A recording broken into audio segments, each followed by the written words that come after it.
Yo, welcome to Sig Slayers, the comic interview show, period. I am Mike the Sig Slayer, chilling with Mark, the Honorable Villain.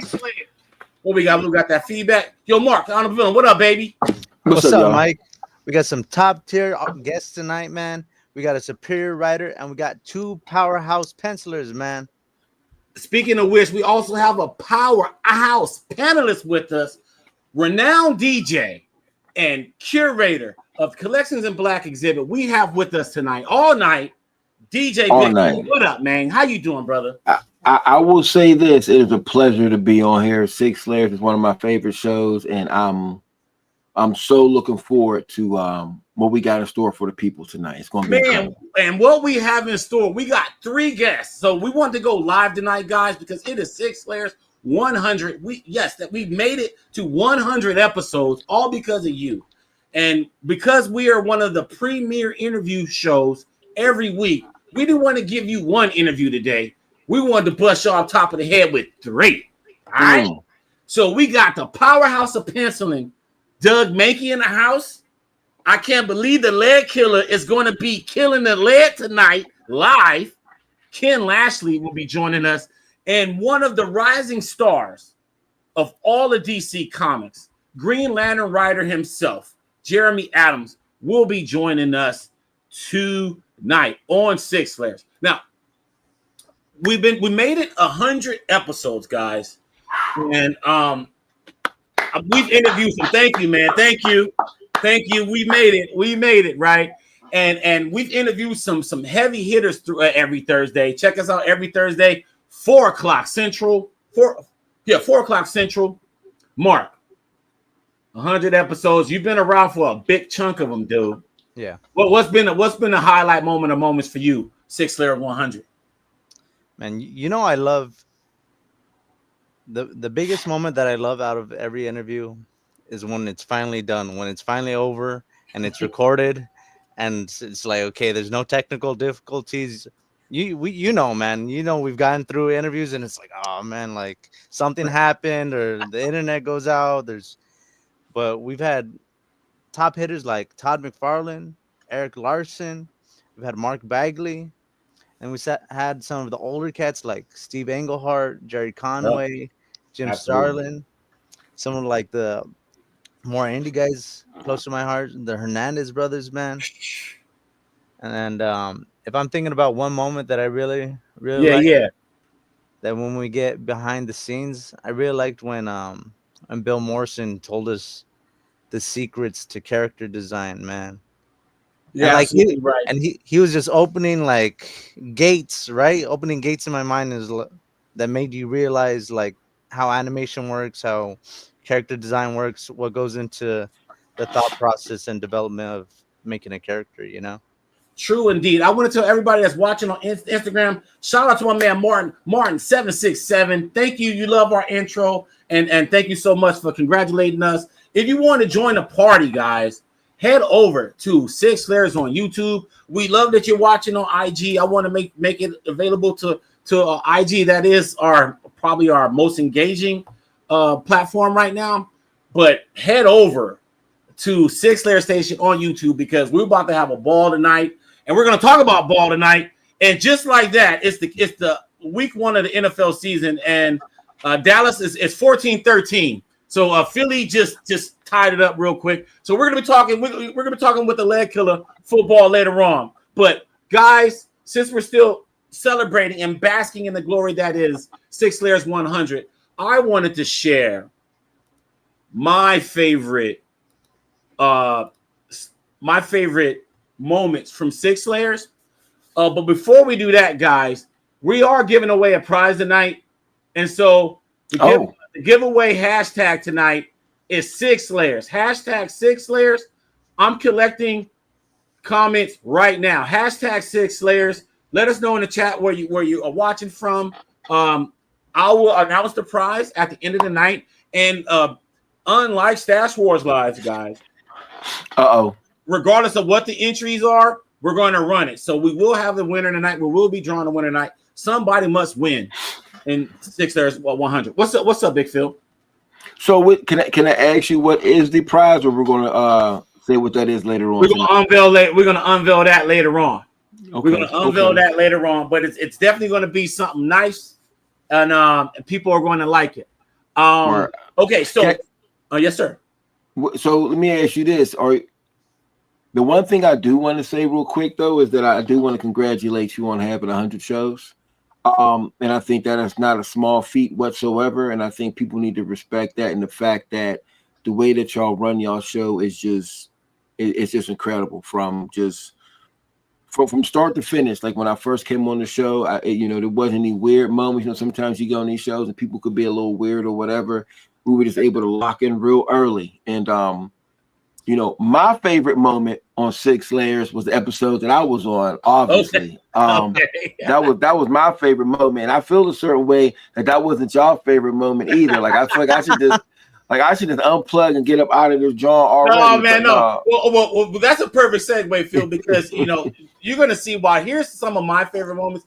Sure. I couldn't just pick one, and so here's some of my favorite moments from the 100 episodes of Sig Slayers. Check it out, guys.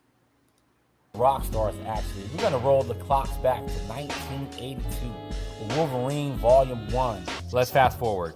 The day Batman Damn came out. What happened, Mike? I'm going to call it Batman. And finally, Fleece evokes shades of The Killing Joke with his Good Girl piece, featuring a rare appearance of the Master. This darker version of the Brian Bolin masterpiece is also the first of its kind. Stash Fam, the Stray Dogs Wolverine Batman Collection. Ladies and gentlemen of Stashland, we bring to you the Commander of Color, the Gradient General, the Sultan of Shade, and the Titan of Tonality.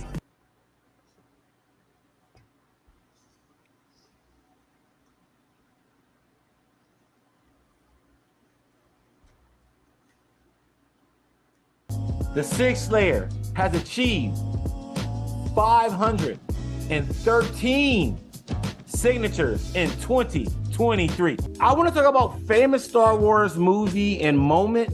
I don't think I've ever talked to two consecutive Black individuals about Star Wars. I may have talked to one other brother or one other sister, but I think this is probably the purest Black Star Wars conversation I've ever had in my life. So thank you guys. And what's up, Howard? I'm good, but first of all, I'm not an illustrator, I'm a cartoonist. Oh. Which means I write and draw my own stuff. And two, fuck Star Wars. Who gives a shit? If that's the most important thing you can come up with, you're dealing with me when I've been dead since 1977. Fuck that shit. Head of second in command at the production department came to me and told me that I couldn't let this guy go because he was a member of their coven. And they had a witch's coven, the production department. My highlight moment with you, Rob, was this year in Philly when you recovered a bastard comic book of mine. That was great, man. Just for the people that don't know what that is, bastard comics are those smudges, those signature imperfections that happen on comic books. It happens from time to time when we don't let the ink dry and stuff like that. And the term comes from Game of Thrones. If you guys are Game of Thrones fans, all the bastards go to the Night's Watch. And so a lot of the books that get smudged have a short box full of just smudged. I have Todd McFarlane smudged signatures and all kind of craziness in my Night's Watch. But you, my friend, Rob Lee, you have did the unthinkable. You resurrected a book, and I sat there and videotaped you do it with hand sanitizer. I gotta be vulgar for a minute. There's this one, and I'm gonna do the overlay, in post. But there's one image where it looks like she's coming out like a vagina. Was that on purpose? Or which issue are you talking about? Oh, okay, yeah. I can see that. I can 100% see that. They were going to do a book on AIDS up at DC, and they put out a box, a suggestion box, and they said, "Who should we give AIDS to?" So I loaded it up with Roberts. They recognized my handwriting. They threw all mine out. Wait a minute, you were behind those initiatives? You were kind of part of that creative think tank of what the homage? Yeah. What? Okay, I didn't know that. Okay. Well, our next guest is one of the most important figures in all of comics. You've seen his work in the Detective Comics, Amazing Spider-Man, Hulk, and is the creator of Spawn.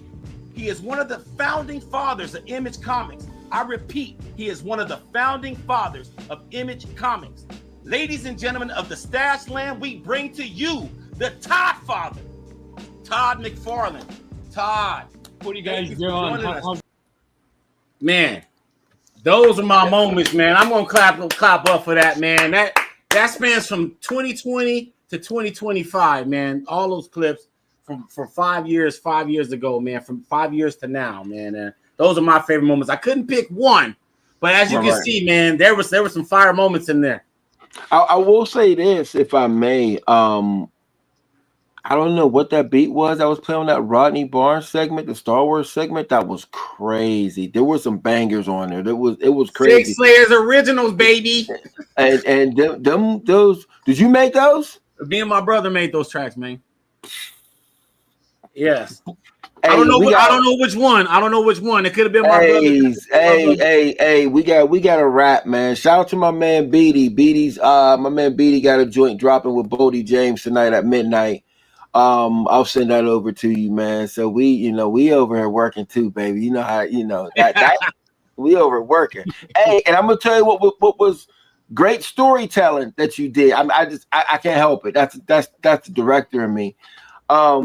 Was the way that you talked to when Rodney Barnes, we are talking about how dope it is to be talking about Star Wars. Right. Then you go to Howard Chaykin. He's like, man, fuck Star Wars. That was dope because it's funny because when you look at that, the Star Wars #1, even when like Darth Vader the face was green, like the colors were wrong or whatever. Yeah. What was dope, I think that a lot of times some of these artists, I don't want to say that's his greatest piece, but that is something that is always tied to him. I think a lot of times they kind of want to shy away from, but it's like, yo, we love it. Like Michael Jackson probably didn't want to do Billie Jean all the time, but guess what? Right. You're going to do Billie Jean. So we're going to talk about that. And I'll say to this, one of my favorite episode was was probably, besides for mine, would be the McFarlane. And I think only because he's such a polarizing figure and not many people can get that particular interview. So 100 episodes, and guess what? Regardless of whatever, I don't care who was on here. I'm on the 100th episode. So guess what? There you go. Yes, there sir. With Doug Mahnke, Ken Lashley, and Jeremy Adams. That's right, guys. We got other guests coming in. We got Doug Mahnke coming in next, Ken Lashley, Jeremy Adams. But before that, guys, I want to get back to you, Phil, and talk about the collection of Black. We got about 10 minutes before Doug hops on. For sure. I just wanted to kind of start where we left off on the show, and that was you were traveling with Collections of Black. It was leaving the museum, and you guys, the next stop was OAX. But then what happened after OAX? And I'm gonna show some visuals. Well, so I'll say this. So we went to OAX, and we didn't talk about OAX then, right? Or did we? We did. Yeah. Okay. Yeah. So, but feel free, yeah. So I will say this: if you've never been to OAX, shout out to Kazra and the squad. It is the most. It is part, in my opinion, if you're a collector of original art, it is the most important spot to be at. No disrespect to any of the other cons or whatever. Like, if you don't make it to the original art expo, you're literally cheating yourself. And they had given me the opportunity to do Collections in Black there. And the dope thing about that was I had pieces that I didn't have in Pittsburgh. Like, we made like a special gallery for it there. Like, we had probably the oldest Black Panther piece that there is at Collections in Black. We had the KKK Jungle Action pieces.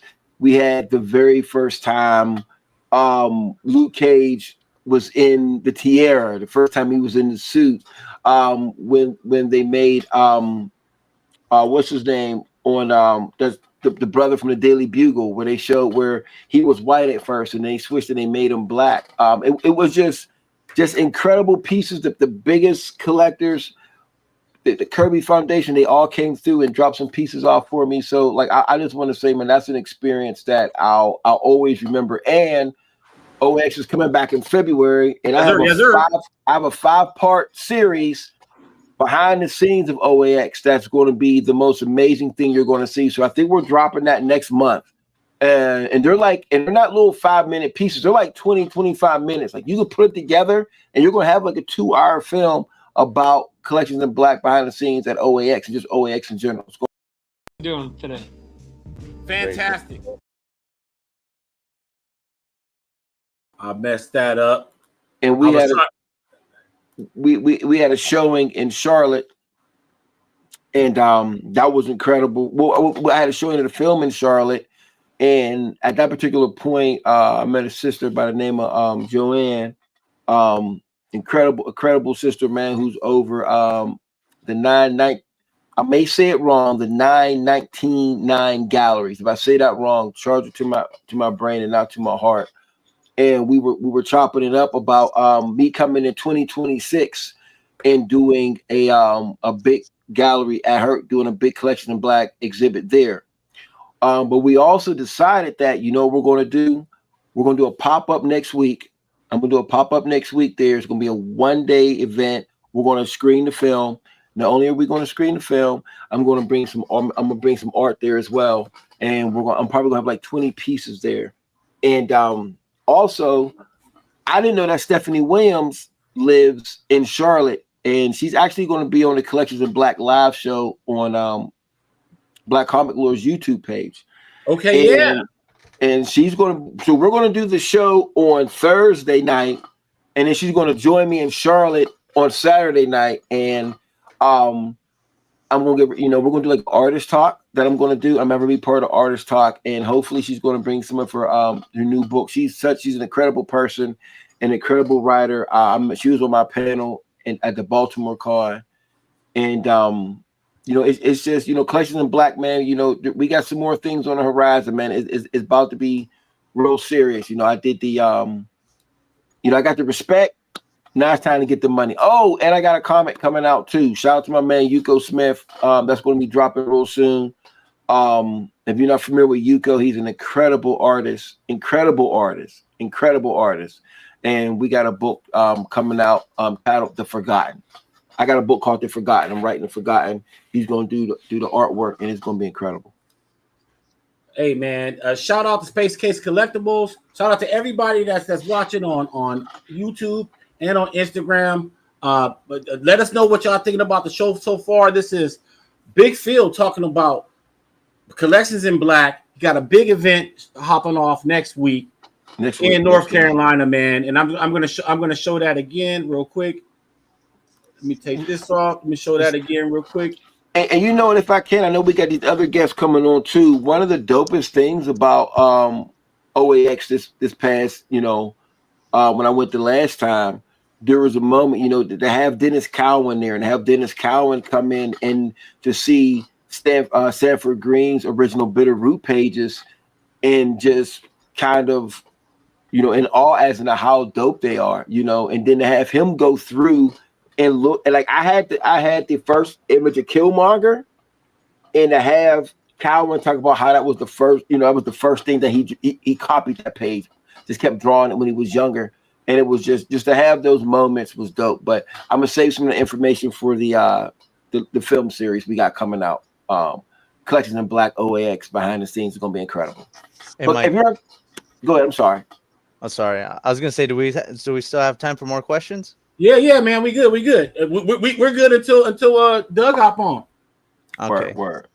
Do you want to keep on talking, Phil? Or you so I will say this because me, I could go, baby. I just want to say too, if you're in the Charlotte area, man, we're gonna have a ball on Saturday, man. It's gonna be laid out. It's gonna be incredible. I need y'all to be in the building next Saturday, the 13th, 9 Studios in Charlotte, and it's gonna be the exhibit, film screening, and a mixer, artist talk. I got a new artist talk I'm coming up with, man, called Ink and Identity. That shit hot. I like that. Whoo! That may be the tagline for the book. Oh, and the Collections in Black art book is coming out as well. Not art book, but it's gonna be the Collections in Black tabletop book, coffee table book. So it's gonna be dope, you know. If you get some love, Jay Anderson, love all the work that Phil instills into the youth and sharing his artwork and expertise, especially one of my sons who is an aspiring self-taught artist. Man, much love to Jay Anderson. Wait, so wait, let me. So if this is who I think it is, I have 2 twins in my program, and not 2 twins, they're twins. That would be 4. So I got a set of twins, and they're both incredible artists. So when I did the show last week, I had showed who was on my show? Who did I have on? I had Young Guru from Rock Nation. I had Jay Quan from Rock the Bells and Sanford Green, and I showed them a segment of when I was showing one of the kids who was drawing Naven. This boy's incredible, y'all. Let me tell you something. I always show his art to everybody that I can, and when I say and this is my tagline for him. Yep, Naven. Naven draws like an adult trying to mimic a kid. That's how good he is. That's how good he is. Like, that's how good his style is. He's incredible. So, like I said, in my opinion, I feel like he's a prodigy when it comes to this artwork, and I feel like he's going to be the next up. So, you know, I'm working with him. I don't want to give y'all all the sauce, man. The boy's nice. The boy's nice, and he has his own style. So he's an incredible kid, good kid, and I've kind of taken him under my wing in this last year and trying to get him where he needs to go. Shout out to the Endless Collection over on IG. Can't wait to hear from everyone, man. Thank you for joining us, man. That's my boy Chris over there in the IG world. Keep commenting. We're gonna bring the heat tonight. I got a question for you, Yes, sir. Phil. You've been traveling around, been to a few different states now with the exhibit. Yes, sir. It started off in the museum. What do you feel is after all the different travel spots? What do you feel is the greatest sense of accomplishment so far with Collections in Black?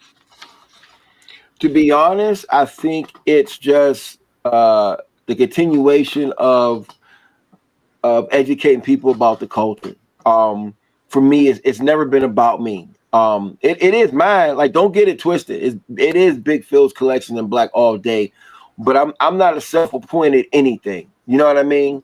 So for me, it's dope when other people sit back and say, "Man, this is incredible. Man, this is dope. I didn't know about this." You know what I mean? I think also you gotta have what gives it a level of legitimacy is not just that I am a top tier collector, but some of the greatest collectors in the business have contributed to it. Some of the greatest artists, you know, I literally own the oldest pieces of art that, you know, depict us as a people in a positive light. You know, that's something that nobody else owns. That's something that no other museum or gallery has. That's something that I own, and it'll be a family heirloom. The fact that I own those Joe Louis pages from True Comics, from the True Comics issue, I own those, and there's nobody else that can say that. So that's one of the things that also makes Collections in Black unique, and also that none of the artwork is facsimiles. All the artwork is the actual pen and pencils pieces of art. And for me, it's just when I have people come in and they talk about it, and they talk about like, man, this is incredible. I didn't know that this was this deep. To me, that gives me everything that I know. You can't put a dollar sign on everything.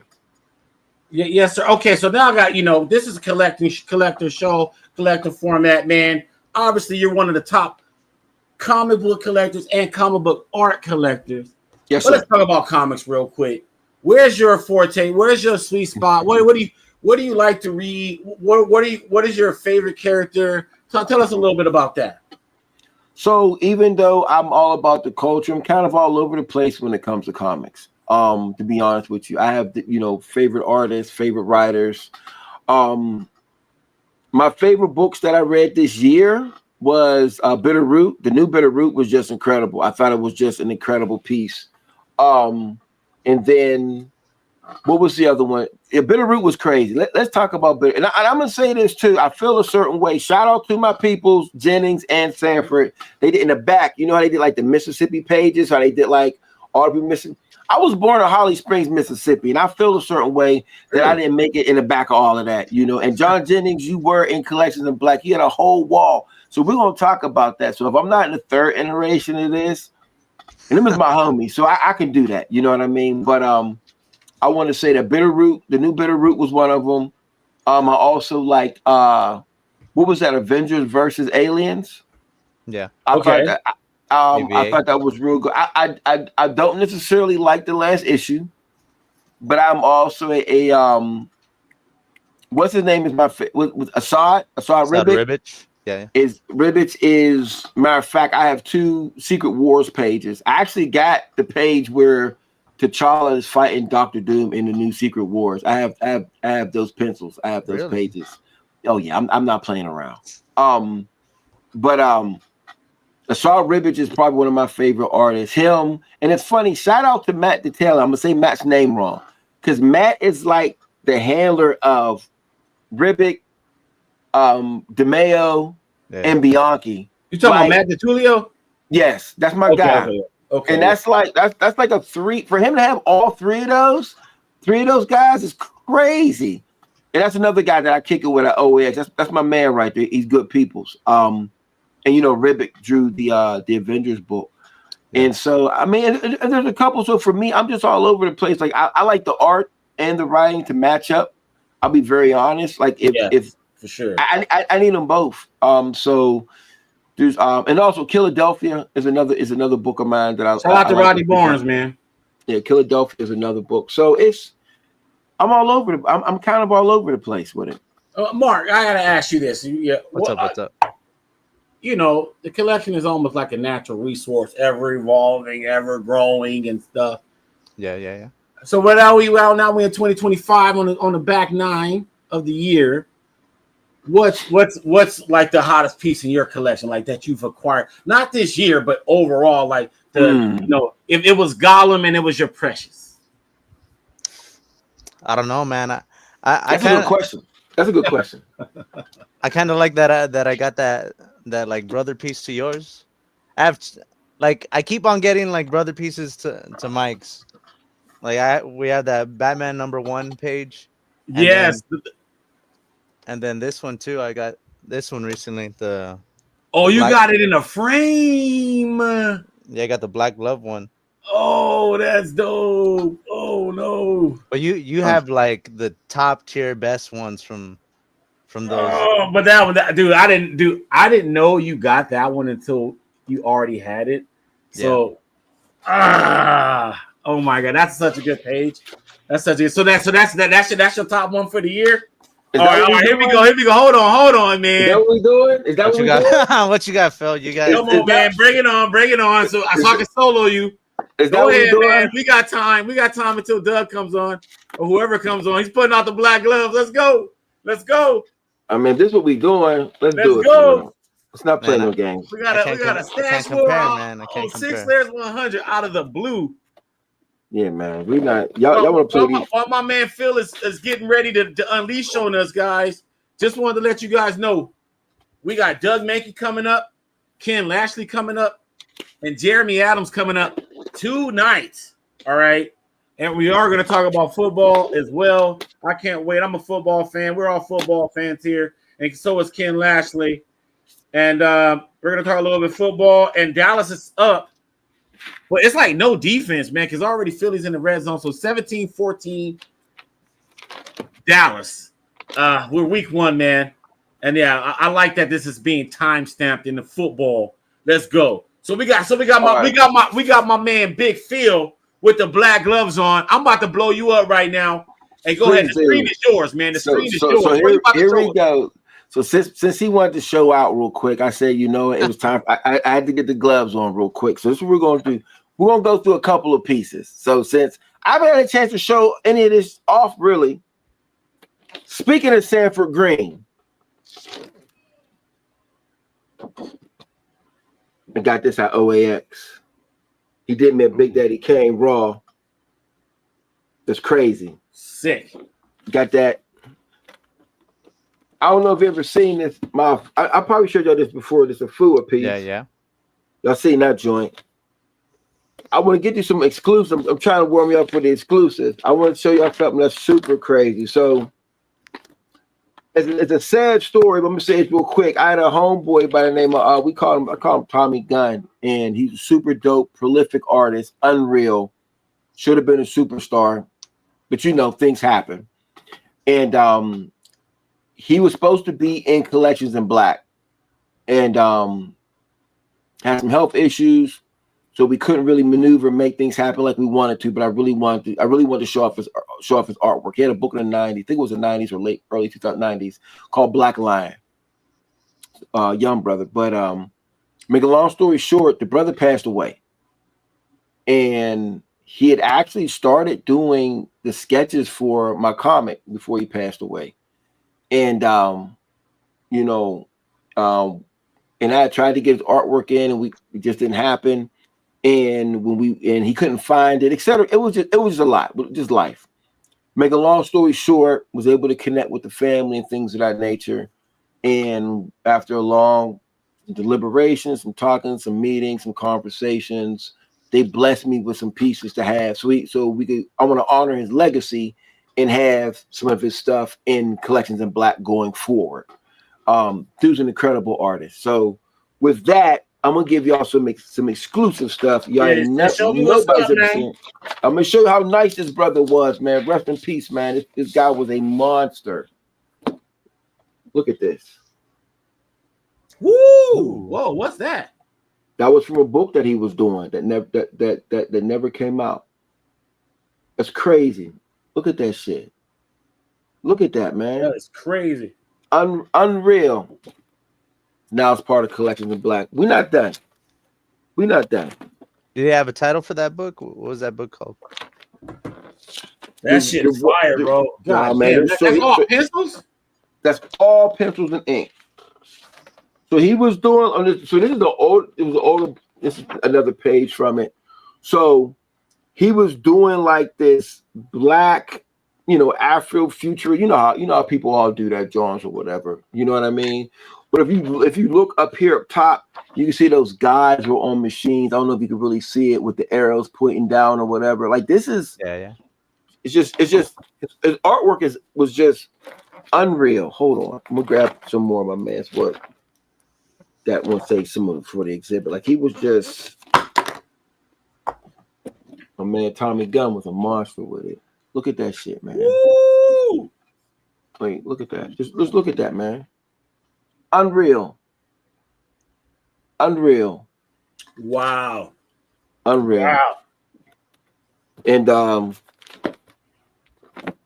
me see. I want to show some more. I'm trying to save some of this stuff, but man, he was man. You showed some bangers, dog. I got some heat.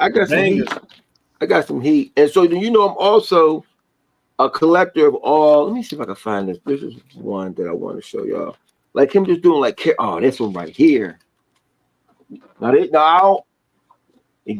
a little. It got, what time is it? It ain't 10 yet, so I may not want to show this because this may have some adult themes to it. So I don't know. We can show that. So maybe we'll show that later.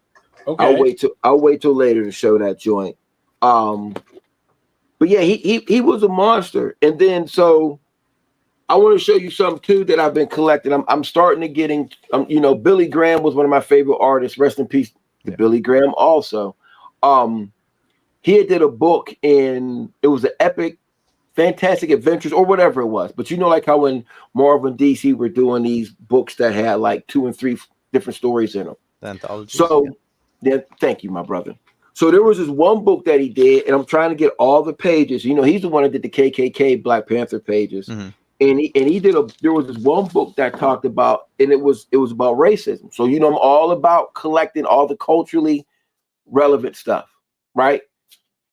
So the one that he had, this one particular story was about a sister that had this job. They worked like in these bubbles or whatever, right? And it was about the sister that had this job, and I guess she was about to be promoted, and she worked with this white woman, and the white woman was talking to the big boss, and he was basically telling her that she can't get promoted to this job, and somebody, and it was just talking about how they were friends, but even though they were friends, that the racial stuff still existed. So I've been searching high and low trying to get all of these pages. I have about 5 more pages I need to get from it, but to have try to have a complete story by Billy Graham is, to me, I think it's unprecedented. I don't know too many people who have a complete, story by Billy Graham. So I'm just gonna go show some of these pages real quick. Let's show a couple of the pages real quick.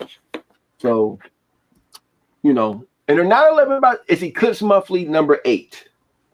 And like I said, Billy Graham is one of my favorite artists of all time. And his Black Panther pages are unprecedented. You know what I mean? But to stumble upon, actually, a cat came up to me at OAX and had 2 of the pages and was like, "Hey, would you be interested in these?" And I said, "Of course." So we struck a deal, and that's what we're doing. So and then I just love the way this is. Like, if you look at just the emotion on the faces on this, this was actually like the last page of it. So I'm only missing like 2 pages from this particular story, but I hope to get the rest of the pages. So if anybody, that's my Aunt Juan's, hey auntie,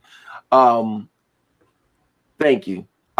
If anybody has the rest of the pages to Eclipse Monthly number 8, holla at your boy, because I want to complete a whole Billy Graham piece. Man, you got some heat, dog. Okay, we got our first guest is in the building, officially in the building. Let me get this going. So before we even get with this dude, I'm getting there it is. There we go. First off, we're gonna start this off with this.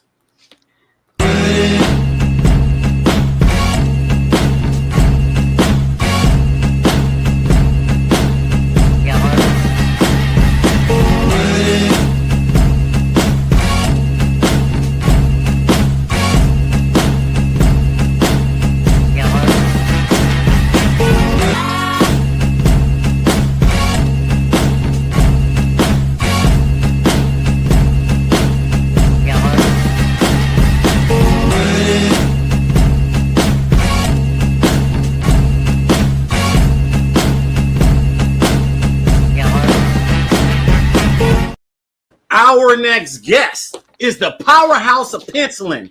This man brings action to animation and is one of the most prolific artists in the game. Ladies and gentlemen of the Stash Land, we bring to you the one and only Doug Mahnke. What's up, my man? How you doing? What's up, Doug? I am doing great, man. How are you doing, man? Just finished my supper, sitting in here in a nice Captain America shirt, not too much food on it. Hey, man. Well, Doug, thank you for joining us. This is our 100th episode of Sig Slayers, and I gotta say, you've probably been in like four of the 100. So this is, you're home away from home. It's a good place to be. Yes, sir. Yes, indeed. And just real quick, Doug, the last time we were on, you were in the middle of Batman Offworld. I think it was like issue 4 came out. Batman Offworld is done. Fantastic. Your first collaboration with the great Jason Aaron, and obviously your longtime partner David Barron. What's up now, man? What you working on? Anything you can disclose? Sure. I'm working on I think I can. There's no reason to keep it secret. I'm working on a G.I. Joe book for Skybound. What? Nice. Yeah. Okay, so on that note, man, you just segued this perfectly. We had the first ever interview of a long friend yours as well, Ben Abernathy. He was on the show with he was on actually the latest episode of The Process with David Barron, and this is Ben's first ever YouTube interview. And so I felt honored that this longtime editor joined us, and it was my first time interviewing an editor. But my question is, well, I was like perplexed because I mean, I don't know if you knew this, Doug. You have the 7th most pages ever in DC history. Did you know that? I have the what? You have drawn the 7th most pages ever. Like ever. I guess it's possible. That's a fact. I could pull up the website. There's nerds that pull up your stats, man. You should send me a link to that. I'm gonna send you a link to it, man. I'm gonna send you a link to it, man.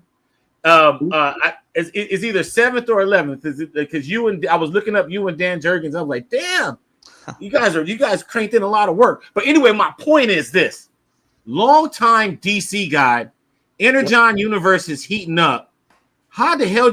What happened? Is it not exclusive with DC anymore, or what's the deal with that landscape? No, I mean, I'm getting old, dude. I had worked exclusively with DC for over a quarter century, and happily so. I didn't leave because I was unhappy with DC. I wouldn't even call it leaving because I'm still on very good terms. I'm still doing some work for them.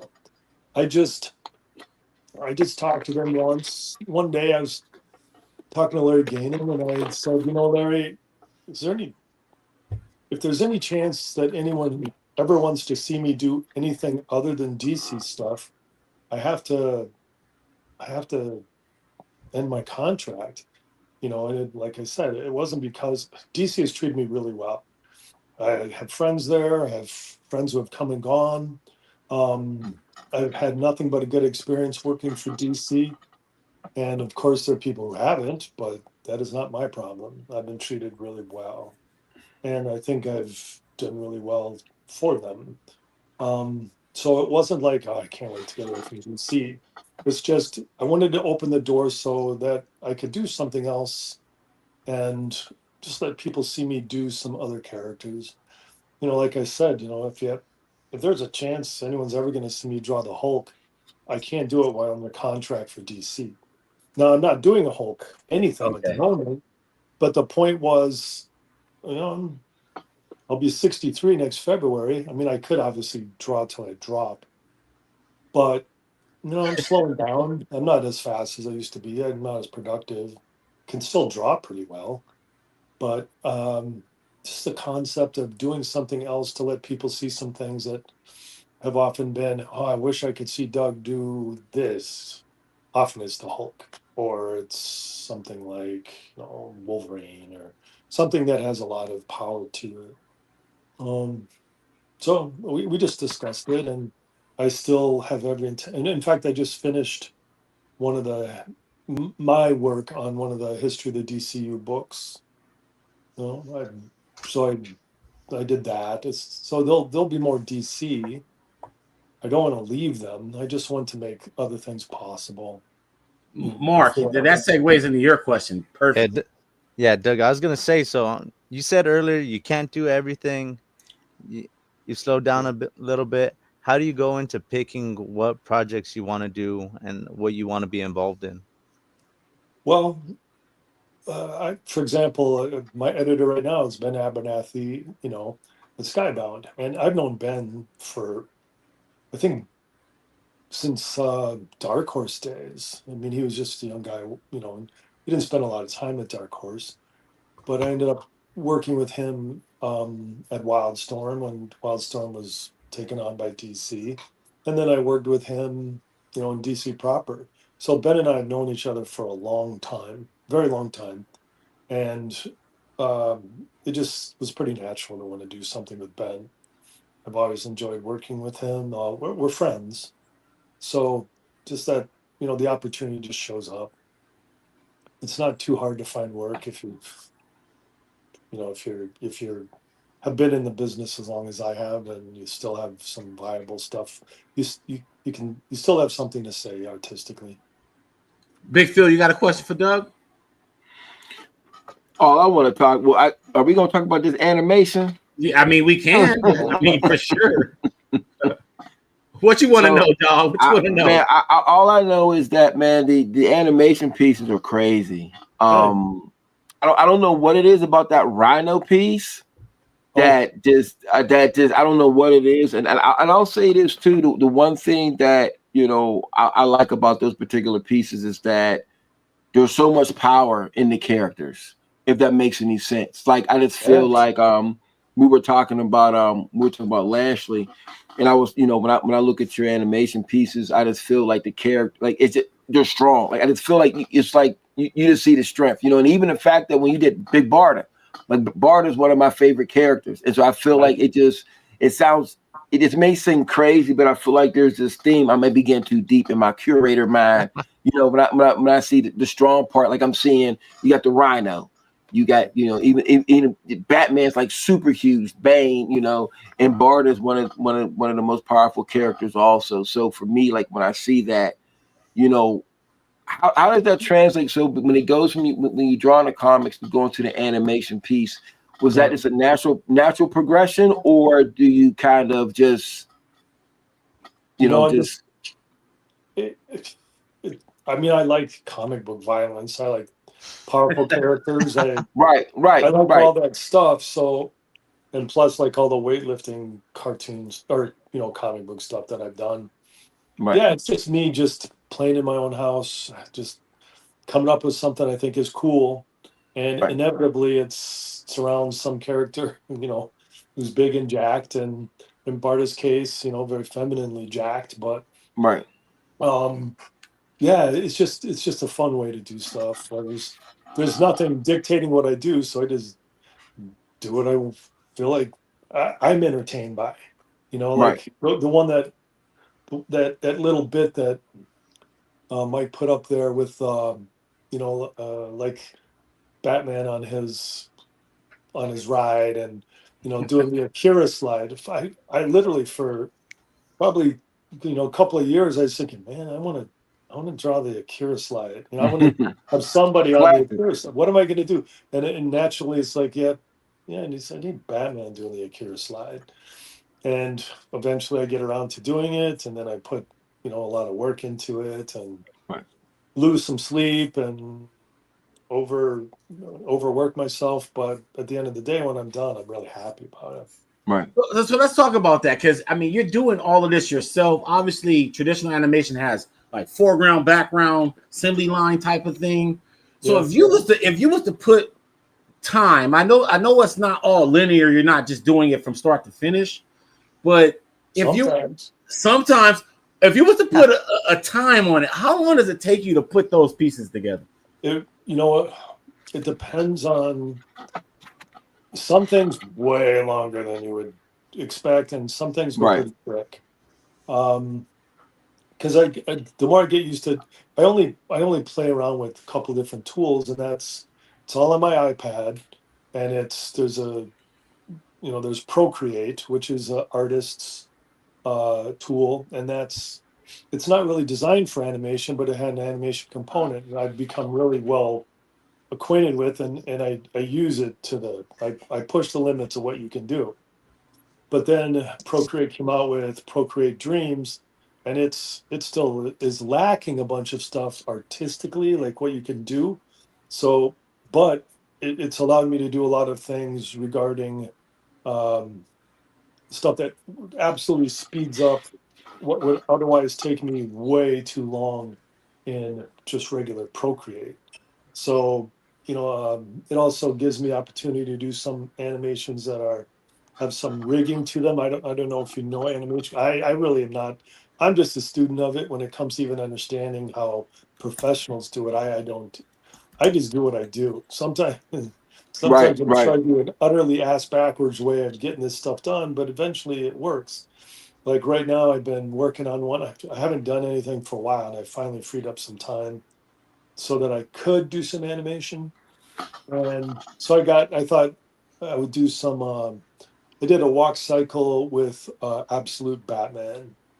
So I'm still putting that together and putting little pieces to it and bouncing it into, I have a component of it that I just worked on that is rigged. And it just goes way faster that way. Do I like the results? Well, yeah, it's it's all right, but the reality is I'm just trying to get it done fast so that I can share it and move on to something else. So, of course, then some things I'll just overdo to the absolute max. And I mean, for example, like there's the Red Hood stuff that I did. That took a long time. There was a lot of work that went into it. Yes. That's still my just favorite. how I colored some stuff, some of the animation things that I did, and that wasn't, I could go back in, I could look at every individual piece and it'll tell me how much time it took. Like I might do a second of animation that takes me, I don't know, 24 hours worth of work. Right. And sometimes there's this, a second that takes me 4 hours. Damn. Just depends on the detail, but I can go pretty fast. But you know what? This isn't like, this isn't showing up on somebody's in a movie in some, big production. It's just me goofing around. Well, can I say something real quick? Because that was perfect for me to have a conversation. Listen, I'm already ready to get let down, so I'm not worried about it. My feelings are not going to be hurt by any stretch of the imagination. But man, let me tell you something. I got a pitch for you. I'm gonna give it to you later on. I know I can't afford you or nothing, but I would listen. Some of that. Can we cuss? Because I'm trying to hold back. I'm trying to be whatever. Because that shit's incredible. Like I'm telling you, like I'm watching this, and I'm like, yo, these are crazy. You know what I would love to see for you to do besides for something for me? And we got Jeremy waiting. So I got Jeremy got two. Jeremy can wait for one second. This is important. Doug, you got to do a Ghost Rider.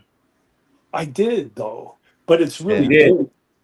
Now he did. You check it out. Yeah. You brought up a good point, because some of the earlier animations, I'm like, well, now I can do it so much better. So it's been rolling around in my head to expand on my Ghost Rider animation and really just do some new stuff and make it look really cool. So just the fact that you asked about it means that I probably would do it. Well, that's what I'm talking about. Yeah, and the Ghost Rider is fresh, dude. Check it out. I would show you it is fresh, but we could do. You can do a whole series on any one of these characters, man. Doug, it's fantastic. I just wanted to say this before I let you go, because we do got the great Jeremy Adams joining us, and he's waiting in the green room. And I wanted to say this, man. Thank you for letting me chop these up. I'm glad you said you liked the Rhino.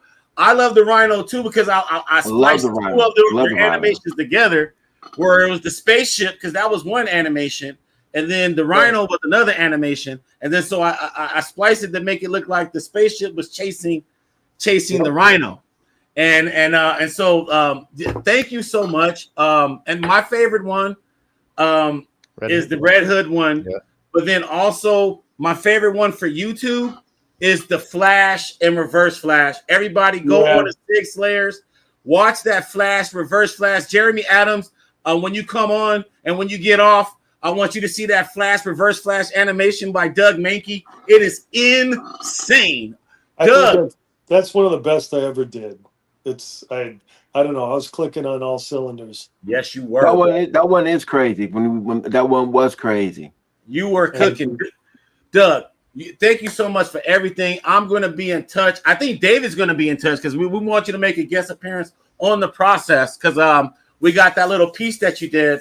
For us. That's been a long time. Yeah. I just reminded Dave of it, David earlier today. So he's actually gonna color that soon, and then he's gonna contact you, and so that you can make an appearance on the process with him for that piece. I don't want to spoil it, but yes, we got a special piece made just for the process, and we're gonna do that. So thank you very much. All right.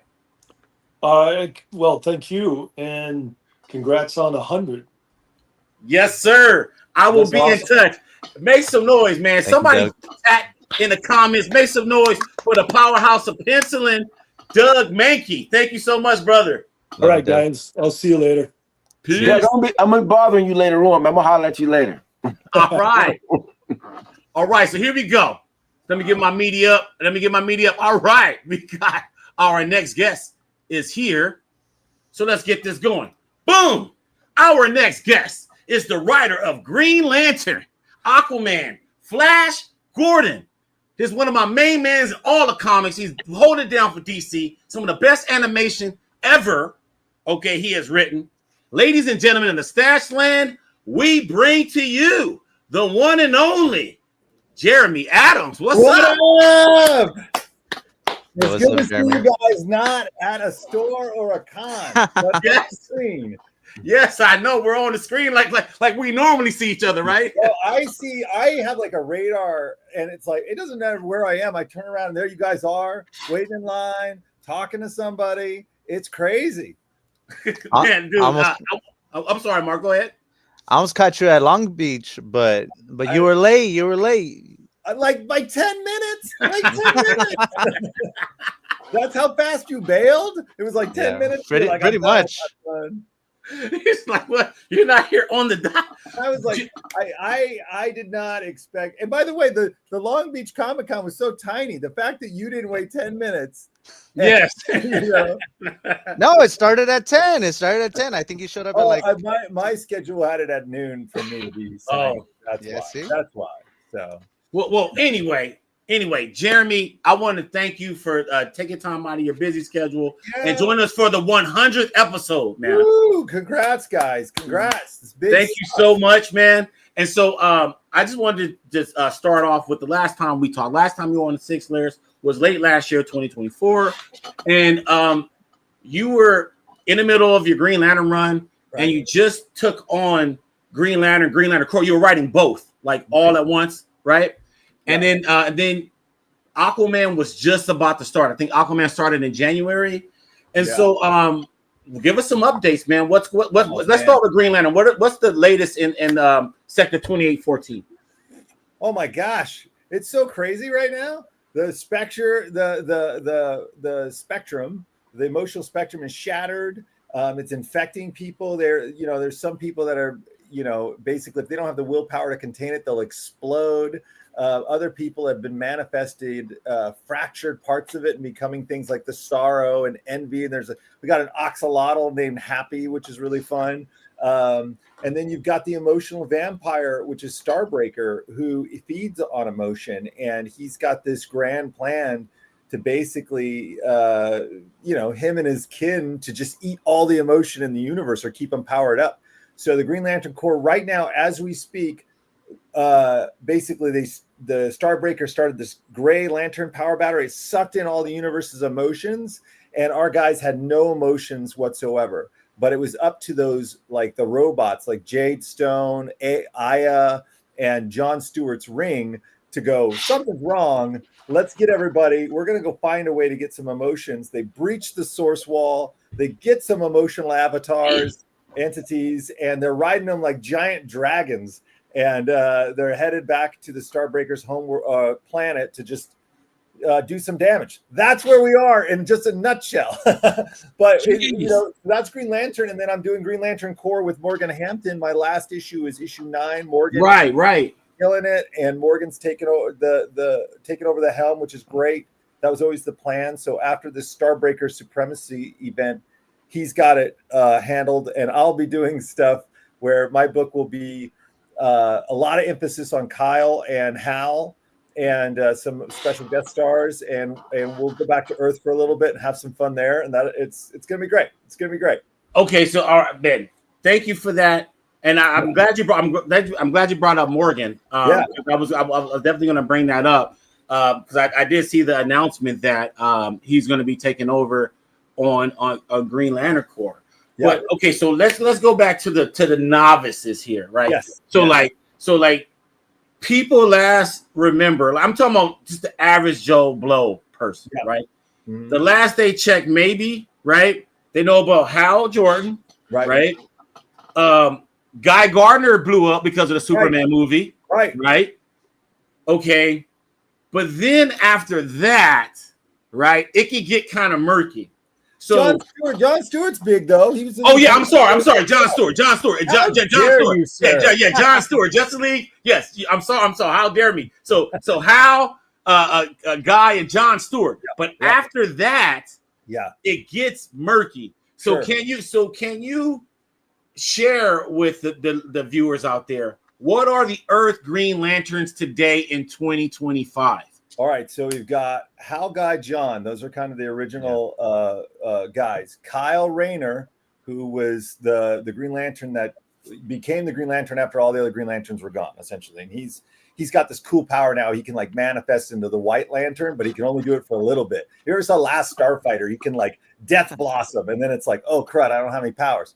So you got Kyle Rayner. You've got Jessica Cruz, which I think is incredibly popular, a lantern that's kind of had to overcome her own anxiety and stuff, which has been really neat. Jeff created her, and also Simon Baz, right?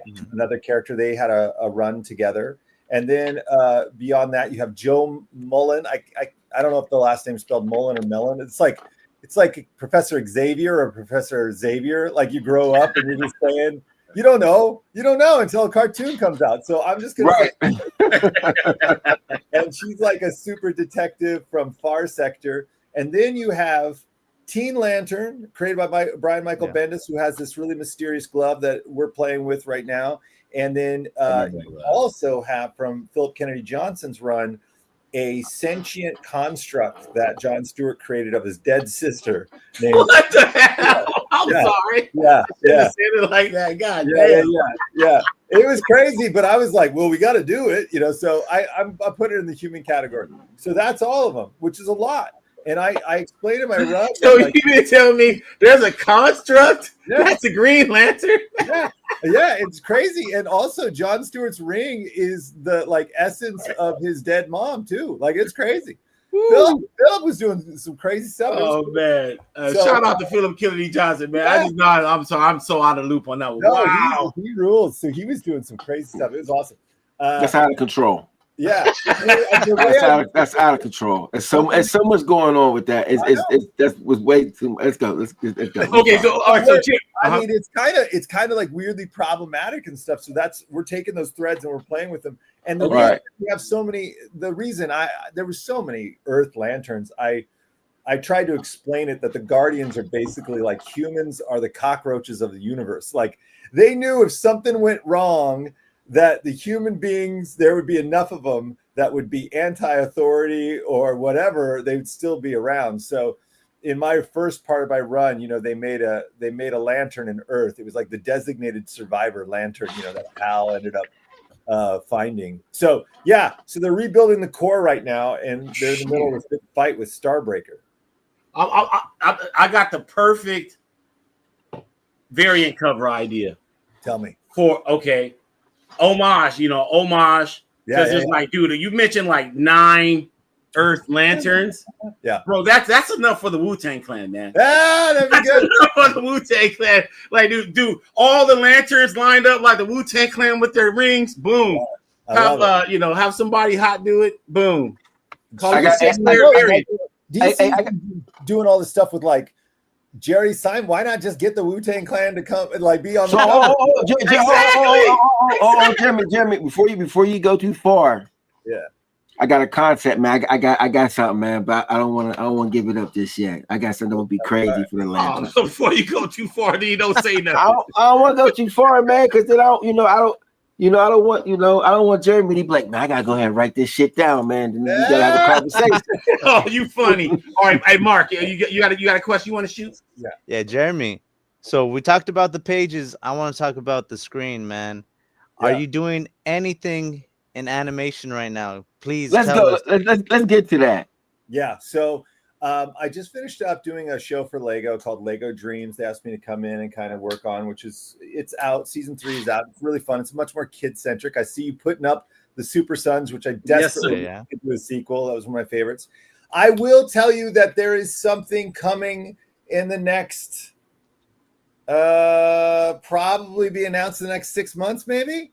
And that's all I can say. I can't say anything else. So we're going to be excited. Is what it seems like. We're going to be excited. I'm hoping that at New York Comic Con, maybe they'll say something. I don't know. Soul of the Dragon. Wait a minute. I'm going to see you in New York. I'll be. Yeah, I wasn't going to go, but FOMO's too much, so I'll be there. Oh, I'll be in New York, man. I've never been a day in my life, so we What? gotta take a picture.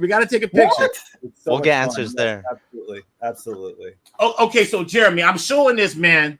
Yeah. This, in my opinion, okay, and I'm not blowing you up because you here, man. Yeah. But I feel like this. And don't get me wrong. This Batman movie was dope too. I love this one too.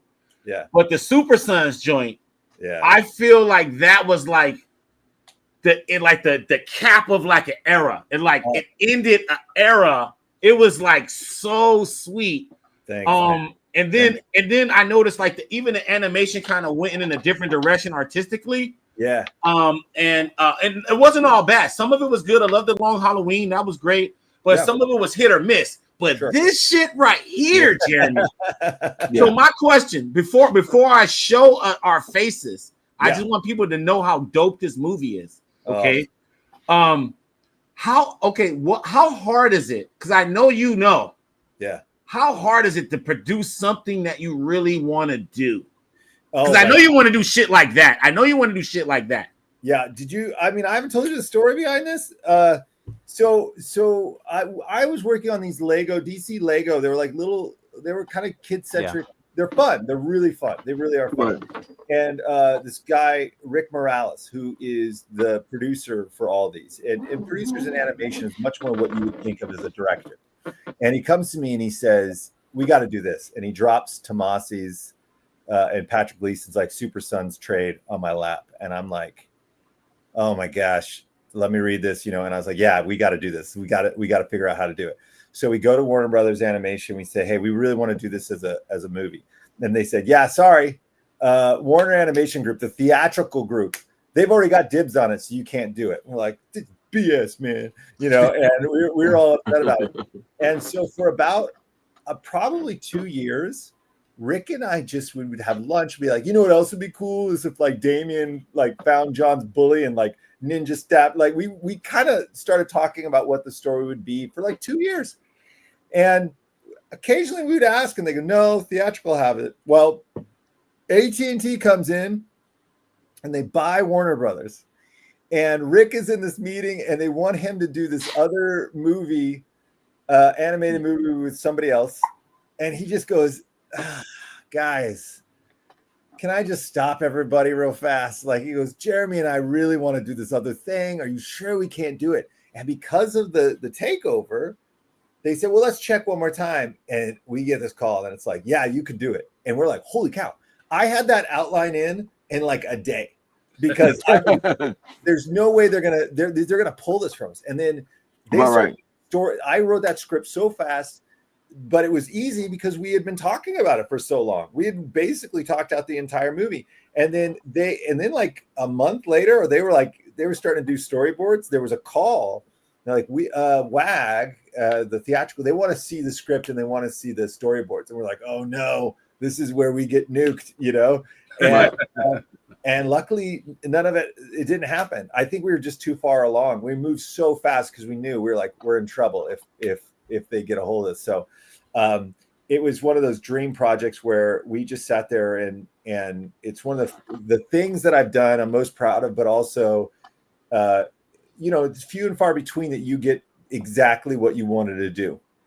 So Rick and I did that. The Mortal Kombat Johnny Cage is one, the Soul of Dragons one, where the Scooby Natural. It's like there's a couple things that like we sneak one past, and that was huge because we premiered it in New York. The crowd was bananas, and it was everything I wanted. We had an idea for a sequel. We freaking loved it. It's very like the 80s adventure movies I grew up with. And to this day, I don't think there's a con that goes by that somebody doesn't come up and tell me how much they just enjoyed it. But it took us a couple years to try to like convince people, You did the Lego Flash movies too, right? Yeah, Lego Flash, Lego Shazam, Lego Aquaman, and then like a Lego Batman that was like a retelling of the Red Hood, which, by the way, telling a story about how Jason Todd gets killed by a crowbar for kids and like omitting the crowbar part is hysterical. But they're really fun. They're sweet little movies. And I went to I love those. That's My what kids got my love 'em. son into DC. Was Yeah. your Lego movies? Yeah, I went to my girls, my daughters. They had like a career day, you know, type thing, and I went. And it's so funny because they're so younger. The movies are for somewhat younger people, and those people aren't on Twitter. They're not talking about it. But I told them like, oh, I did these movies too, and their eyes got big. They're like, I've seen it 10 times. Like every kid had seen them. I was Right. like, oh, okay, you know, it was really neat. So, Yeah, okay, man. I'll say too. What happens too, Brother Adams, is that I work with kids, and it's funny. I have certain kids who I have a kid right now who is one of the illest artists. He draws little cartoon type figures, Yeah. but he draws to the point where, like, I always say, like an adult trying to draw like a kid. But what I like to do a lot of times is that I'll sit back and we'll be in there and we're talking about the cartoons or shows that they like or whatever. And then being that I know some of these people, what I'll do is I'll call them out. I'll call from work. That's cool. And I'm like, first of all, yeah, they need to answer my phone call when I call. We're not playing these games. But I'll call from work and I'll put them on speaker. That's and the kid, I'm like, what's your favorite cartoon? We'll talk. I said, I know the guy who did such and such on it. They're like, nah. And I'll call them up and I'll be like, hey, tell me what cartoons you worked on. And as soon as they hear it, they just all go nuts. Yeah. And it's just, and I think too, it is important. Like I try to tell people all the time, it is important that these the younger kids come up can know that these type of things are attainable, and to know that these are real. Like you watch it on TV and it feels like it's just so far out of the realm for you. You know what I mean? Yeah. And I think I try to make it to a point where you know it's hard work to get there now. Yeah. You know what I mean? But I always try to bring that to them, and you know I think that's dope. So just reminded me when you're talking about at the school and the kids. Yeah. You know, and I know it was a proud moment for your girls also. I have a question for you too. I have one question. Mm-hmm. You worked on Young Justice, right? I did. Jim Krieg and I wrote one episode, but this is the thing. That show is so Greg Weisman and Brandon Vietti that it's so just their vision. We got to step in and help them. But when I tell you, you know, they're giving you like a 30-page outline for a 28-page script, you know. Right. So it's like we're just helping them. It's so definitively their vision. But go ahead. Maybe I can answer. I'm just questions. So what seasons were you in? Were you in the first, second? No, what I had done at the same time, Young Justice, my career started in Green Lantern, the animated series. And if you haven't seen that, it's a really great awesome series. Yes, of course. Yeah. And so that was Giancarlo Volpe and Jim Krieg, who's my mentor, and Bruce Timm did that. And at the same time, over across the way, they're doing Young Justice. So when Young Justice got rebooted, we did the season finale of season 3, and and it was great. It was great to be able to work with. And what was weird was, I don't know if you met Greg Weisman, but he did Gargoyles and Young Justice, all that stuff. Yeah, I'm the only writer that ever comes early to anything ever. And I'm sitting across Greg Weisman and I'm asking about things. And he starts asking me like, well, how did you get started? And I go, well, my dad, my parents were divorced when I was very early, but my dad had drawn a few DC comics and just a few. And I usually say his name and everybody just goes, oh yeah, I don't know him. And I said his name and Greg gets this really weird look on his face. And he walks over and he pulls out his iPad. And the last couple of issues that Greg wrote of Captain Atom, my dad drew. Yeah. Oh, what? Yeah. Nice. By the way, it's complicated because I was like, I didn't know my dad drew Captain Atom in the 80s. I was collecting comics, but my dad didn't want to pay child support, so he didn't tell anybody. I was like, oh, so it's a little complicated. No, you know? There it man. is. Greg Weisman writes this thing, and it's like Superman and Captain Atom drawn by my dad. I'm like, that's crazy. That is hilarious. Jeremy, I gotta ask you these last couple questions. Yeah. Sorry. All right. So first off, we have to recognize how hilarious that story was, and just the fact that how tragically hilarious it was, and the fact that his dad was the writer, and the fact that you're both in comics is.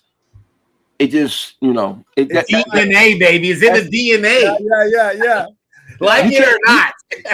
He did like 12 comics. And let me tell you, when I did 13, I was like, heck yeah, I did. Like it was super, super complicated. All right, so Jeremy, if I'm not mistaken, you started writing comics in what, 2021 or 2020? Yeah, I was on Supernatural and I get called into this crazy meeting in DC.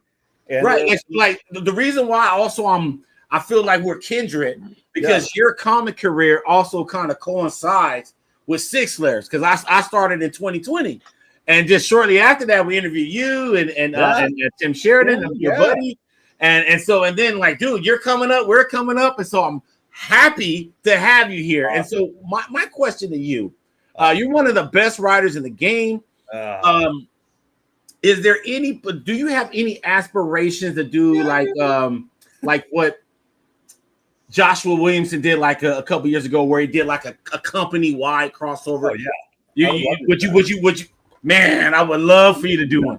I would love to do that. I mean, listen, the goals are you want to play with all the toys, right? And you want to play with the toys on the highest shelf. Like, I would love to get my claws into Batman, but I'm also a super nerd. I want to try Blue Beetle. I would love someday to be able to go over to. I did a couple digital things from Marvel, but I was a big Captain America and Daredevil guy. It would be hard to do Daredevil. Daredevil intimidates me. I love Daredevil, but I don't think there's been a bad run ever. So right. You can do it. X-Men and stuff, but yeah. But as far as events go, I have, man, it won't surprise you to know with all the Red Bull I drink, I got way too many ideas, and I don't have time. I want to. I would love to. Please call me, editors. Jim, Marie, I've got ideas. But before we continue, I just want to shout out to all the cats that are commenting on IG. Shout out to the Endless. He was commenting about Doug. I'm just catching up on comments. Cool. He said, "Thanks for the commissions, Doug." I mean, thank you for commenting on IG. This is Sig Slayers 100. We're with the great Jeremy Adams. Please smash the like button. And hey, if you want to ask Jeremy a question, ask it in the chat. But I have one last question for you, real quick, Jeremy. 8 issues of Aquaman in the bag. Let us know what it's like working with John Timms. Oh my gosh, there's something in the water in Costa Rica, man. Like between him and Dan Mora, those guys are doing just like really clean, fast, awesome looking. It's like the best version of like G.I. Joe that you wanted to see, or something. It's just like. They look like action figures. They look really, really good. And it's hard to keep up with him. I'm a freaking writer. I should be like leagues ahead, but this guy is so good and quick. And not just to mention that, like, he's awesome, but to have like Rex Locus on it as well, who's doing colors that are just so bright and vibrant on that book. I'm just very, very lucky. I've been very lucky with the artists I've been able to collaborate with. I've hung out with them a little bit at different conventions. And even Dan Mora, and I always just think like, man, there's something in the water. Like, they're way too nice. They're way too talented. They're probably hiding dead bodies because you can't be that good at everything like that. Right. Like, they're so cool people. But every time I put something in, and what's fun about working with a new artist for me is like just seeing where their strengths lie and seeing what they can do, and then start to see how you can play to those strengths. Because I've said it before, I was like, it's a visual medium. How many times have you opened up a book? I don't care how good it is. Good, somebody says it is. I open it up and I go, the art's not great. And I just close it. And I'm like, well, that's for somebody else. I have all the Danger Girl for a reason. Like, at a certain time, I was like, hey, J. Scott Campbell, you're amazing. I wasn't for the plot. So it's like some of that art, when you have a really good artist, it just sells your book. It just livens the story. And you get that perfect marriage between writer and artist and inker and letterer. It just all works. And so it's a really weird, Aquaman's a weird thing because the expectations are incredibly low for Aquaman in terms of sales. Okay. And but I wanted to do something different. I'm not smart enough to do Atlantean politics. And so doing something that's kind of like high fantasy, and John Timms can just come in and go crazy, heck out of it. It's really fun. Man, that's great. Okay, so you go all over the place at the shows, like you said. Glad that we're in our normal element across the screen and not at the shows, right? Yeah. I'm putting you on the spot. I'm going to just say off the rip. Jeremy loves all the shows. Okay, he loves them all. Yeah. Okay, but what's your favorite? Listen. Okay. The Mothership San Diego is my favorite, but that's because my favorite. This is my favorite thing about San Diego. Absolutely, 100% my favorite thing. Like, I love San Diego. for so many reasons. Mostly because I was on the other side. I have a picture. You know that picture? You ever see that picture when they did Court of Owls and they took a picture of the audience in San Diego and they all had the masks on? Yes. Yeah. I remember I'm one of those guys. I was always there. I still got the stupid mask. I would always go to the DC panels, and Dan DiDio would be up there. He's the best, man. He was the best. Dan DiDio was the GOAT panel. I was like, countdown. I gotta get the count. And so I was always on this end, thinking, I can't wait till I can be on that end. And then when I got on that end, that was at San Diego for a lot of animation stuff, then finally comic book stuff. But it was like such a dream, you know, and now I go. But my favorite thing about San Diego is it's midnight, it's 1 a.m. You've promised yourself that you're done hanging out. I'm going to walk to my hotel room. I'm going to see 3 or 4 people that I know. I'm going to briefly just cruise the bar to say hi, and suddenly you're there for 2 more hours. It's like camp, and just seeing those people is great. So San Diego, let's put San Diego aside for a minute. Okay, sidebar. San Diego. I got to tell you, I went to Boston the other day. Not Terrific Con was really fun, but I went to Boston a couple years ago, and I just had the best time. I had the best time. The food, I'd never been to Boston. The food was great. The history was great. We went to a Red Sox game, where this like 10-year-old was like screaming at a Yankees fan. It was crazy.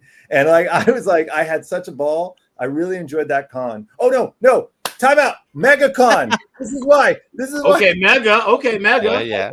I've never been. Oh my gosh. So Disneyland? It was so full and it was great. But then some friends of ours gave us tickets to go to Universal afterwards. So when they closed it down for you guys? No, but we got these passes, and I just remember being on a Velocicoaster with Mitch Gerrits. So, and behind us is Tim Sheridan, Mark Guggenheim, and Bat editor Rob Levin. And we're going, and Mitch and I are screaming like little boys, you know.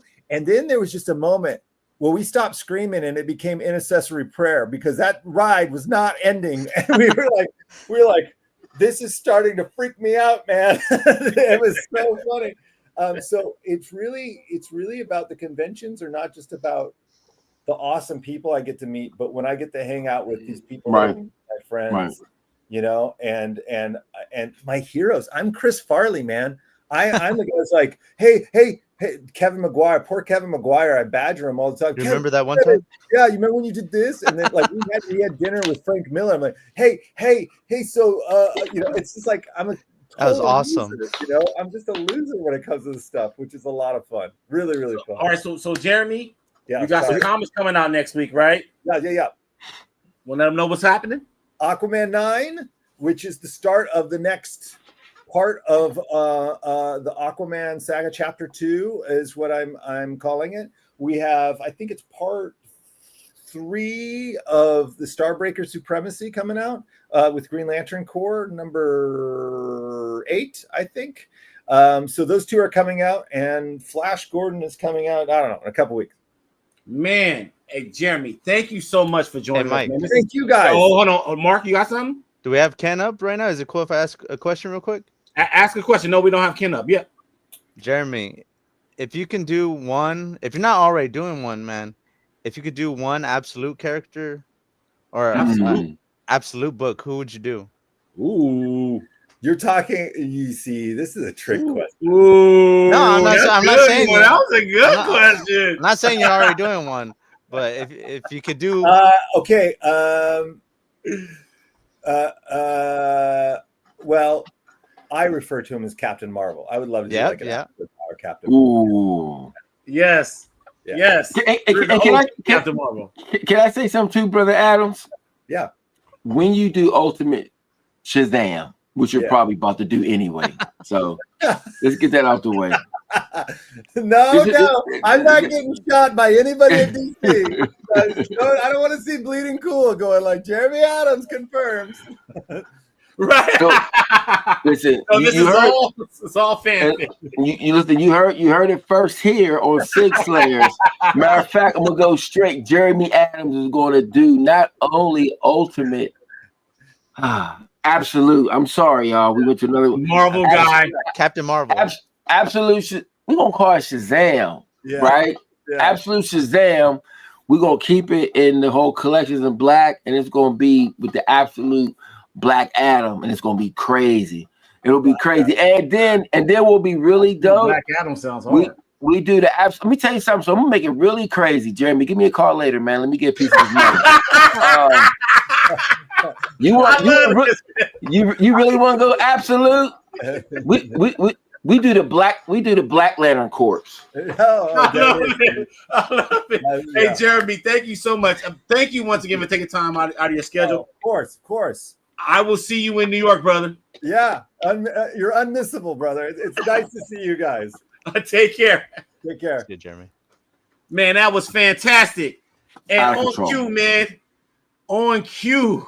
Everything's coming together like peanut butter and jelly right now. Yes, sir. I'm about to go to our next guest, man. And here we go. Where's my graphic? Take your time, brother. Take your time, Pastor. Take your time. Here we go.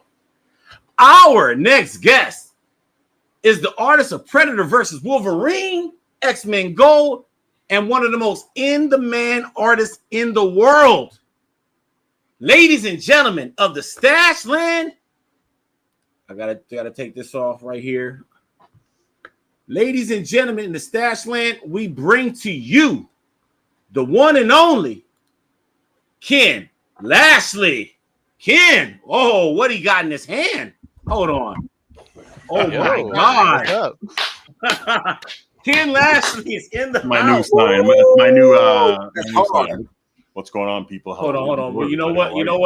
I'm gonna pull this up right here, Ken. What you got? So we can see that. So we can see that again. So we can see it. There we go. KillerCon. That's crazy. Hey, man, that's unfair to be that nice. I'm gonna start. I'm in my storage room because I moved out of my office, so I'm getting a new office and looking at it. So I'm kind of in the fourth bedroom in my house. So it is what it is. You know what I mean? I had an office for a few years, but they sold the building. Well, they're trying to sell the building, so I decided to move out. I found two really awesome spaces. So the next time we do one of these is going to be pretty interesting. We'll see how it goes. What's going on, peeps? I've been watching you guys. Ken, man, thank you so much. I hear I saw all kinds of foolishness. Can I say something real quick, man? I know y'all gonna go into y'all own spiel, but I just want to say, you guys know each other, right? You guys know each other. We know a little bit. So, brother Lashley, you may not remember, man. I met you at OAX.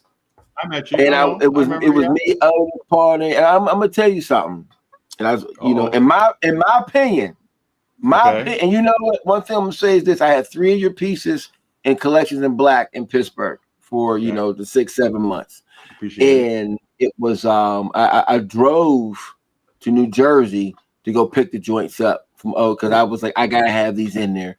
And I just want to say, man, in my opinion, you're on the Mount Rushmore of modern artists. You talking about these joints here? You talking about these joints? Yeah, man, I got there's some heat up there. I really appreciate that. It's kind of you to say. It's not true, but I'll take it. No, it's, and I'm gonna say this too, man. And it is true. And there was a moment, you have a pivotal moment in my collections in black film, where we're sitting there and we're talking. It was, it was us. It was all the black people that was at OAX on the first year, and we're all sitting there. And we're just talking about the importance, and it's in the film too. Matter of fact, I'm gonna send you a digital file of the movie. I ain't sending it to nobody else, but I know you ain't. My man Big Phil's getting his pitch on tonight. Let's switch gears to the Ledkilla. Let's talk to the Ledkilla real quick. I just want to say real quick, and all honesty, real quick, I'll be super fast. It was an honor to meet you at OAX. And we had a moment, and you got some knowledge to us, and I just want to say, man, you were one of the reasons why Collection in Black was so successful. And I just want to say I appreciate it. I can't tell you enough what that means to me because I do these things in a studio in a vacuum. I'm not thinking about end user. I'm thinking about myself and what I want to see. So most of the drawings that I do are all about what I like. And it happens that Marvel or DC publish it.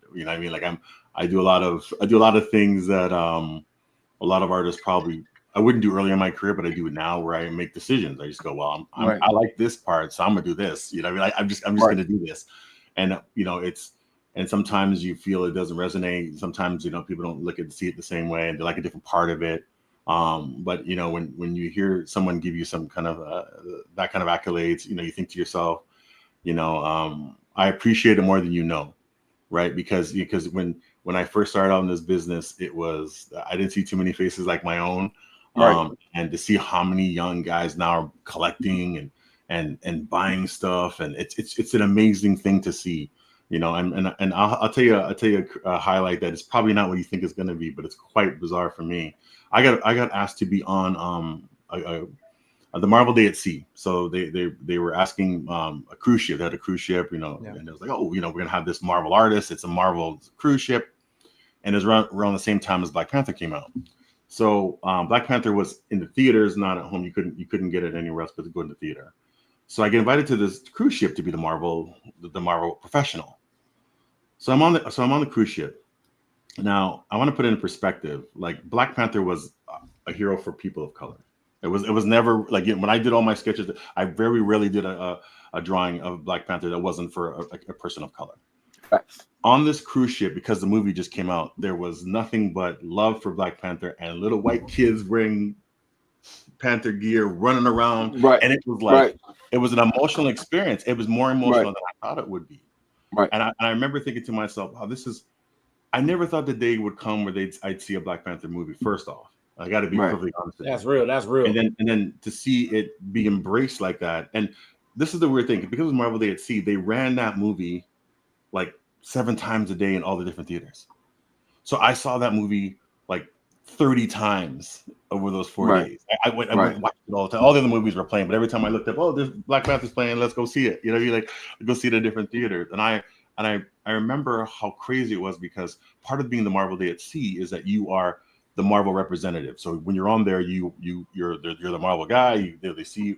And my talk was supposed to be at the end of the week, so people didn't know who the heck I was. It would be awesome to have a 4-day vacation, get to travel, the Cayman Islands or where we're going to go, and then at the end, you do your talk, and then you get off the ship. But because we had rough seas, they switched my talk to the first day. So the first day, I go and I do my talk, and I do live drawings, and and then I have all the stuff I did for Hasbro, Lucasfilm, like all that stuff is part of it, because it's all Marvel, right? So the kids were just freaking. I mean, it's really, when you think about it, you don't really think about how much stuff you've done to the people who have a slideshow with your 30-year career. It's pretty crazy. But what's great about that was, for the rest of the week, every time someone saw me, they go, "Oh, there's a Marvel dude," right? And it changed, like the whole trip changed, and I felt like I was on, I felt like a rock star. You know what I mean? It wasn't even like it was. You are a rock star. Well, but when you're walking the ship and you're on a Marvel cruise, it's all Marvel all day, and it's just like, oh, there's the guy, right? So I ended up doing so many drawings for people, but it was the first time in my career I really felt like, dang, okay, that's pretty cool. Most of the time in my career, it's been the other guy. Like, the other guys get the big book, you got the other one. And you got to make do with what it is. Hey, Ken, you want to draw Black Panther? Oh, that'd be sick. That'd be unbelievable. Dream come true. But he's not really in it. It's a sister. You're like, oh, like, hey, Ken, you want to draw Batman? You want to draw Flash? Yeah. Well, it's not. It's this guy. Bart's in it. I mean, like, it's always like it was never the one. It was never the one. It was like the plus one. Not anything. But what I always thought was, you make your opportunities, right? So here it is. I said, okay, well, I'm gonna. I told him already. I told Axel when he hired me. I said, you made a big mistake, and he's like, well, what do you mean make mistake? I said, don't give me this book unless you're serious about it. And he laughed. And I made sure that the first 3 issues of that Black Panther with Sherry was like, let's go. Right. And I remember all of them went to reprints, and that was like unheard of at that time. Now there's a bit of a mixture of that, because part of it is people say, oh, it went to reprints, that's amazing. I said, no, it's 2 folds. One fold, it was a strong book, but second, it was under ordered. So you under order a book because, oh, it's not going to perform, and then you get it, and it's like, what? I need to get more of these to sell. So it looks good on paper. Oh wow, it looks amazing, but that people didn't really female Black Panther, see how it goes. But I really made sure that I put my foot in it. Do you know what I mean? I really tried to think of it like that. So and this is dope, and I want to take it's dope because we had this conversation, and the same thing that you just said is actually in the film from 2 years ago, and you talked about it. So that no, I just but I'm saying it's consistent, like it's no cap, and I know that the cultural relevance and the importance of you doing that character showed in the book. You know, like the part of it is that they gave you they gave you that book. You put as much into it as you would put into whatever other time. Like, in matter of fact, you did more because what the character means to you and it means to us, and I appreciate that. And I just feel like it's dope. Hey, the first book my mom ever bought me was a Black Panther book. Right.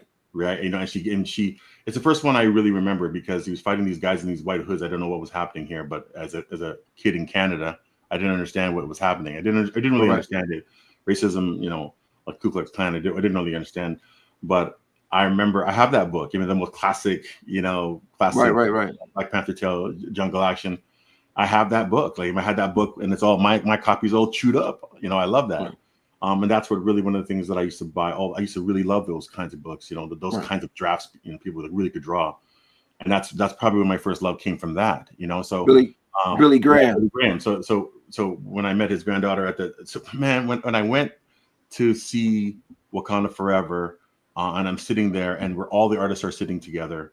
And I'm sitting with my daughter, and it's so weird. All of us brought our daughters. It's so weird. It was like me, Will Conrad, like all Mayberry, the writer. Like we all brought our children.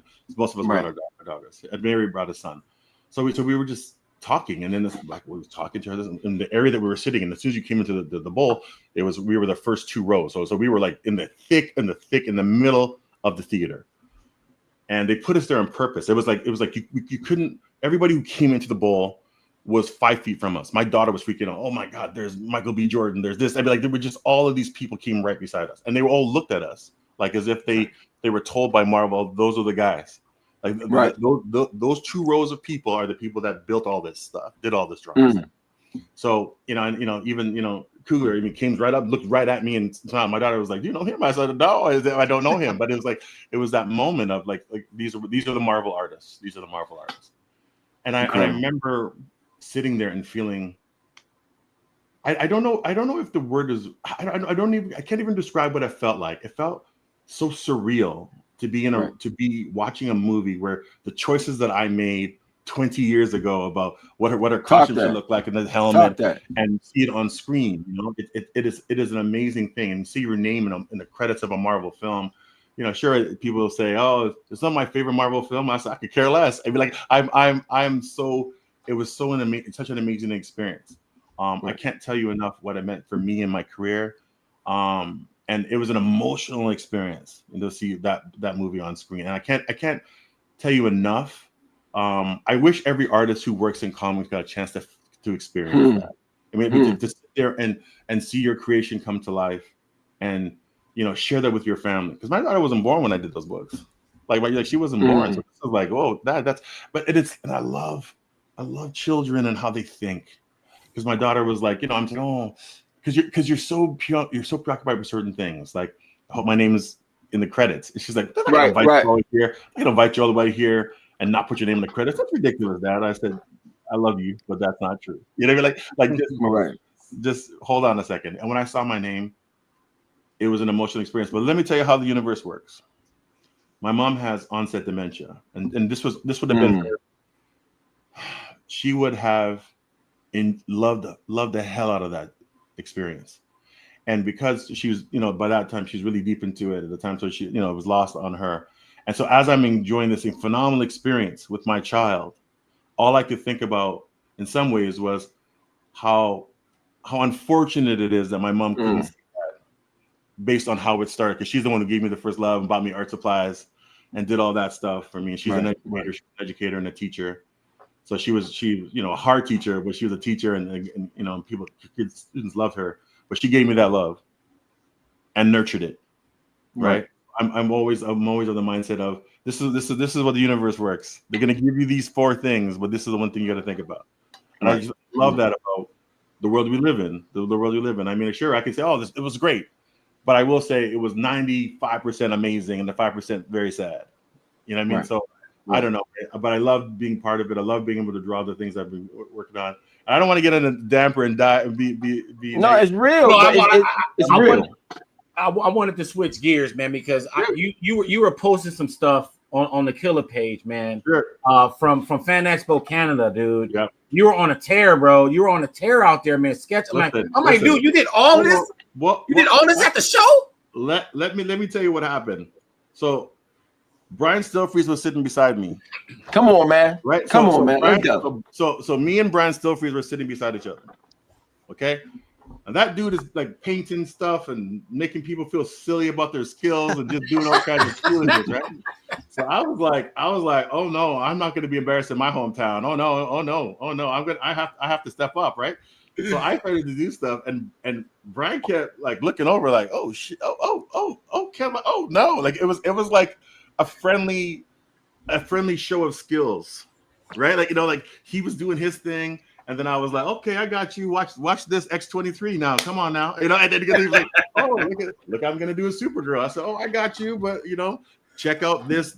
I got 2 characters doing this. I mean, like, and it was great for me. And he came over, like we were starting beside each other. We talked all weekend, and he kept saying, man, I always knew you were good, but goddamn, like it was crazy watching you, and I was, he did like 6 or 7, and I did like 25. I mean, because dude, that's what I'm saying, dude. You went insane. No, because it's different. We have different type of skills, and mine's more immediate. His is waiting for things to dry, and I'm using markers and blah blah blah. Right. So it's pretty easy to make my stuff look. Get there faster, right? But it was pretty amazing, and he was just sitting there going, oof. And it was a great thing. I took pictures of all his stuff. I took pictures of it because I was like, because I just wanted to see it. Because it has completely different skill sets than what I have. Do you know what I mean? And I love being around that. And other people are like, like they get intimidated by that stuff. I love that stuff. I love looking at by people that do certain like completely different things from me. And I also think it's weird when I make comments on other people's walls. Like if I see something that I really like, oh, that's sick, and then the person says, oh my god, can I? And it's like, I'm fan Ken. I'm just cool. I'm just loving this stuff. Like, I'm a fan. This is what people don't realize. It's like I'm a fan first. I happen to work professionally. But I'm a fan first, so I love all that stuff in my wall in my old studio. It's all on the floor behind me. But I have like John Byrne and Garcia Lopez and I like all these phenomenal pieces of art on my wall. And people come to my office. I have Frankenstein's lab on my wall. I mean, like I have like these are the things when I walk into my studio every day. I was like, yeah, there's levels. Look at all this cool stuff you do, but look at all the stuff that's on another level from you, right? So I mean, I have 2 Brian Stillfreeze pieces. I told him straight. He goes, "Oh, you do a trade." I go, "We don't need no trade. I already bought 2 pieces. I ain't waiting for you." Like, I mean, I'm like good. You know what I mean? Like, and that's what you have to. So I'm a collector. I got 2 Jim Lee pages. Do you know what I mean? Like 2 X-Men Jim Lee pages. I mean, like listen, man. I enjoy. Got some heat. Got some heat. Well, it's my personal collection. Things that I enjoy. For sure. Okay, so Ken, you're an artist, and obviously you kind of appreciate art differently, being an artist, right? Yeah. What is and obviously art is subjective, beauty in the eye of the beholder. What are some things that is kind of universal, qualities that you in art that you appreciate that regardless of style you can still see these attributes? I mean, I'm a drafts person first. Like, I mean, I think somebody who has phenomenal chops, right? Like who can really draw just about anything, because that's what a script is about. Like I'm working on a script right now with Adam Glass, and then it's an image book, and it's called Gray Lady, and that's just wait till people see it. They're gonna say, "What? This is Ken?" Because it's completely different from what you normally would see from me. There's some flash of stuff that I normally do, but there's it's a horror thing, right? Nice. So it's different from what I normally do. You wouldn't expect that from me. I'm a superhero artist, they say, but I enjoy it. I enjoyed it. So I mean. And I'm doing it. It's 40 pages. It's pretty crazy. I'm art directing the color, which is a beast in itself. And it should be out. It's gonna be delayed for sure because there's we have some issues with getting some stuff in and stuff. But I mean, but it's fun. It's fun to do it. I mean, that kind of thing. But I mean, also for me, I'm doing covers for different things. And I wonder if I could show you one. I wonder if Marvel would be mad. Whatever. We ain't mad at you. I have a stack of. I have a stack of covers that I'm doing on the for $20.99. Mark, do you have anything you want to ask him? Mark? Yeah, I want to add. You gave a little bit. You said that you're working on Grey Ghost and you're working on some covers. Gray Lady. I'm sorry, Gray Lady. That's all Did good. I had Batman. Yeah, up I in the know. I head. heard what the guy was. Yeah, talking about. I get it, man. Great. We were Ghost. I talking love to Tom that. That Ruger the episode was other day. amazing. It's funny because Adam West, when I worked for he the voice of Great Ghost, Yeah. Was also when I did work for the NFL Highway Long Tough Guy special. He did the voiceover. So I got nominated for Emmy for a show that he did the narration for. So that's kind of cool. We didn't know that. You a bad mofo, got Emmy nods and all crazy bad And mofo. hey, when people say they got Emmy nods, that's because they didn't win. You know that, right? Right? But it sounds fly though. It sounds fly. I would, if I won, I would say, "Oh, Emmy winner." I said Emmy nominated for a reason. Come on now. Right. All right. So I'm gonna use this time right now. What are you using it for? I'm using the time to get properly dressed. Oh, here we go. We're gonna bring our colors out. I mean, we're gonna do all that. Let's keep it real. My Saints hat up tonight. You're lucky. I ain't sporting too bad. Now it's crazy. So coaching at a different high school. I just came from practice today. So you coached at first? You had to coach today, huh? Yeah, today was we have a scrimmage tomorrow, but today was I'm looking through a stack of things I should show. Oh, I can't show that. Oh no, I can't show that. Well, I'm gonna say something too, brother Lashley. When at the OAX, I'm the one that won this. Remember you did this, sir? Oh, I'm the one that won that in the auction, and I'm gonna tell you why I won it. I'm gonna tell you what. Switch it up and try and get me to show artwork here. What are you talking about? We're showing his artwork. What are you talking about? I want you to go hard with that. Listen, I had to get it. That was a good 20 minutes of that, man. I did all brush. It was just like, let's go. That's I crazy. Said I would give something. I didn't have anything that I felt like I wanted to give. That's a latest cover of. I just got to show them. I'll go through the stack here and I'll pick a few things and I'll show it to you. I gotta say this, man. We chose this graphic, the Predator. Man, your Predator is insane. Unreal. I think you're the GOAT Predator. I know you're a modest guy, but dude, your Predator is insane. I appreciate it, but you gotta go with the things that you love, right? So and the colorist that broke his foot off in that, let's be honest. So it was dude. Yeah, you know what I mean? So it was nice, but the colorist really did the job. Man, modest, dude. Modest to the end, man. Well, let me see what I got here. Hold on. Holy smoly. Oh, he going quick. That's all right. It's too bad. You gotta be quick. Yeah, be quick. Hey, listen, we can always go back and pause. Blow them up. Ooh, that's crazy. Ooh, Lord. That was Venom? Venom versus it was Wolverine versus with the Venom thing. Oh, I can't show that. Come on, man. Listen, we gotta do it for Juneteenth. This is not out yet. That's what I'm trying to get at. Oh yeah. He ain't getting in trouble. It's not out yet. Oh, none of this stuff is out. Actually, no, these two are out. So this is nice. Venom 31. Wow. See, it looks like a lot of work, but a lot of it is like negative space. And then one of my favorite covers of last year. Oh yeah. Red Hulk ripping apart a Doombot. Shoot. The detail's crazy in that. It's crazy. And you don't consider yourself an inker because you're talking about that last night. So you just ink for yourself. Damn! Let's see how good you guys are. Let's see how good you are. Let's see how good you are. Let's see how good you are.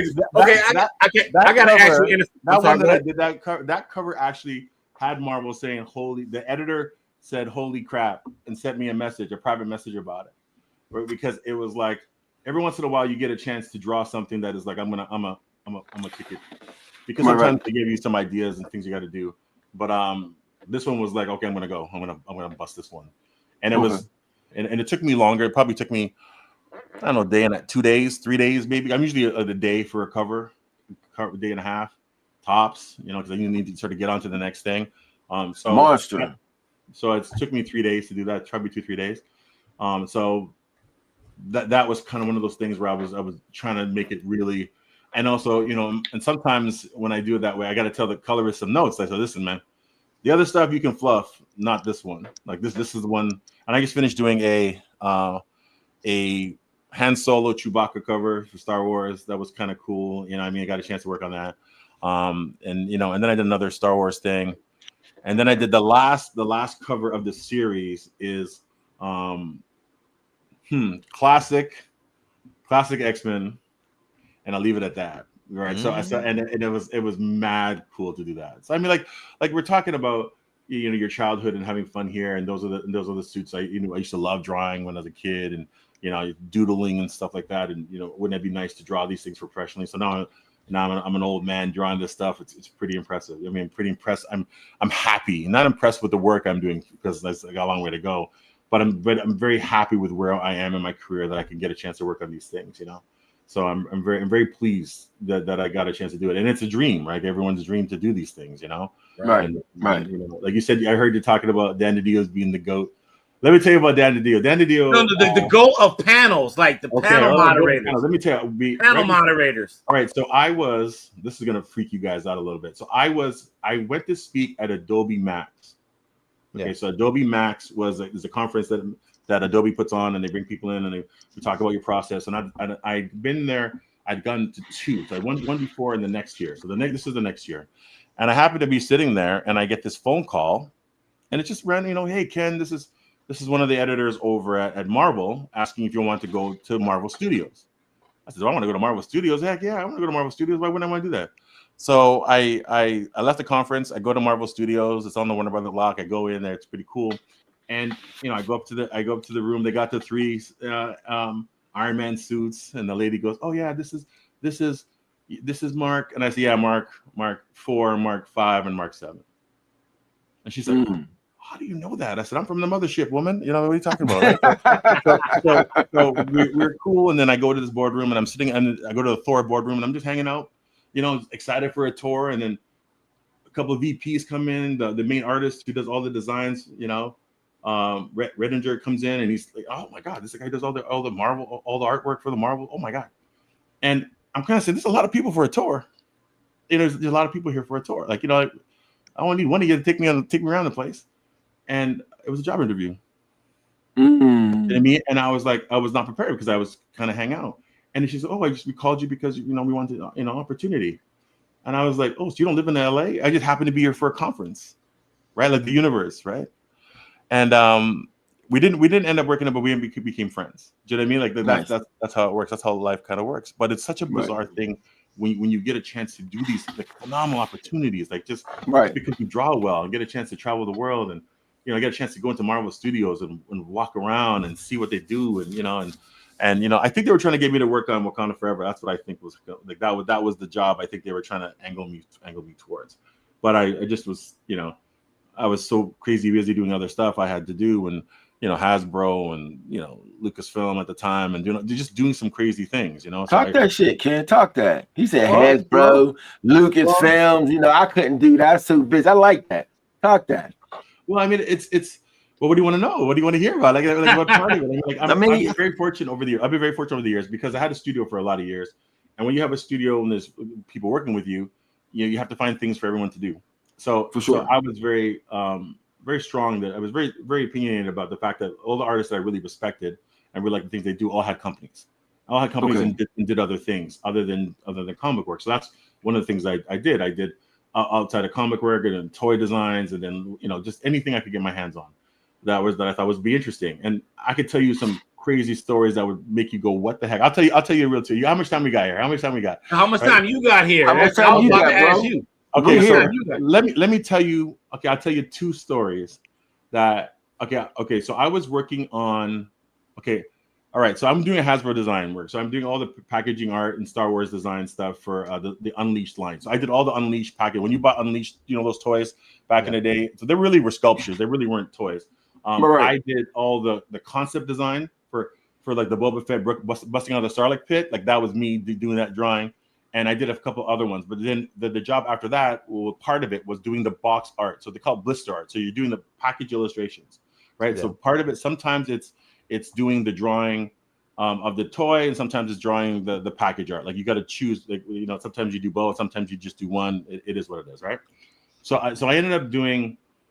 So I'm in the studio and I'm doing a lot of work for Hasbro. So to think of it at that time, I'm doing a lot of the packaging illustrations. I'm working on G.I. Joe and I'm working all these different lines. I get a phone call and I'm in the studio space. And I used to have an office, but I used to draw out in the bullpen with the other artists because I felt like, I'm not going to try and be elitist here. Like I'm over there and you guys are over here. Just dummy. Right. So we're all working together. So I had this giant light table that I used to sit there, and that's where I used to draw.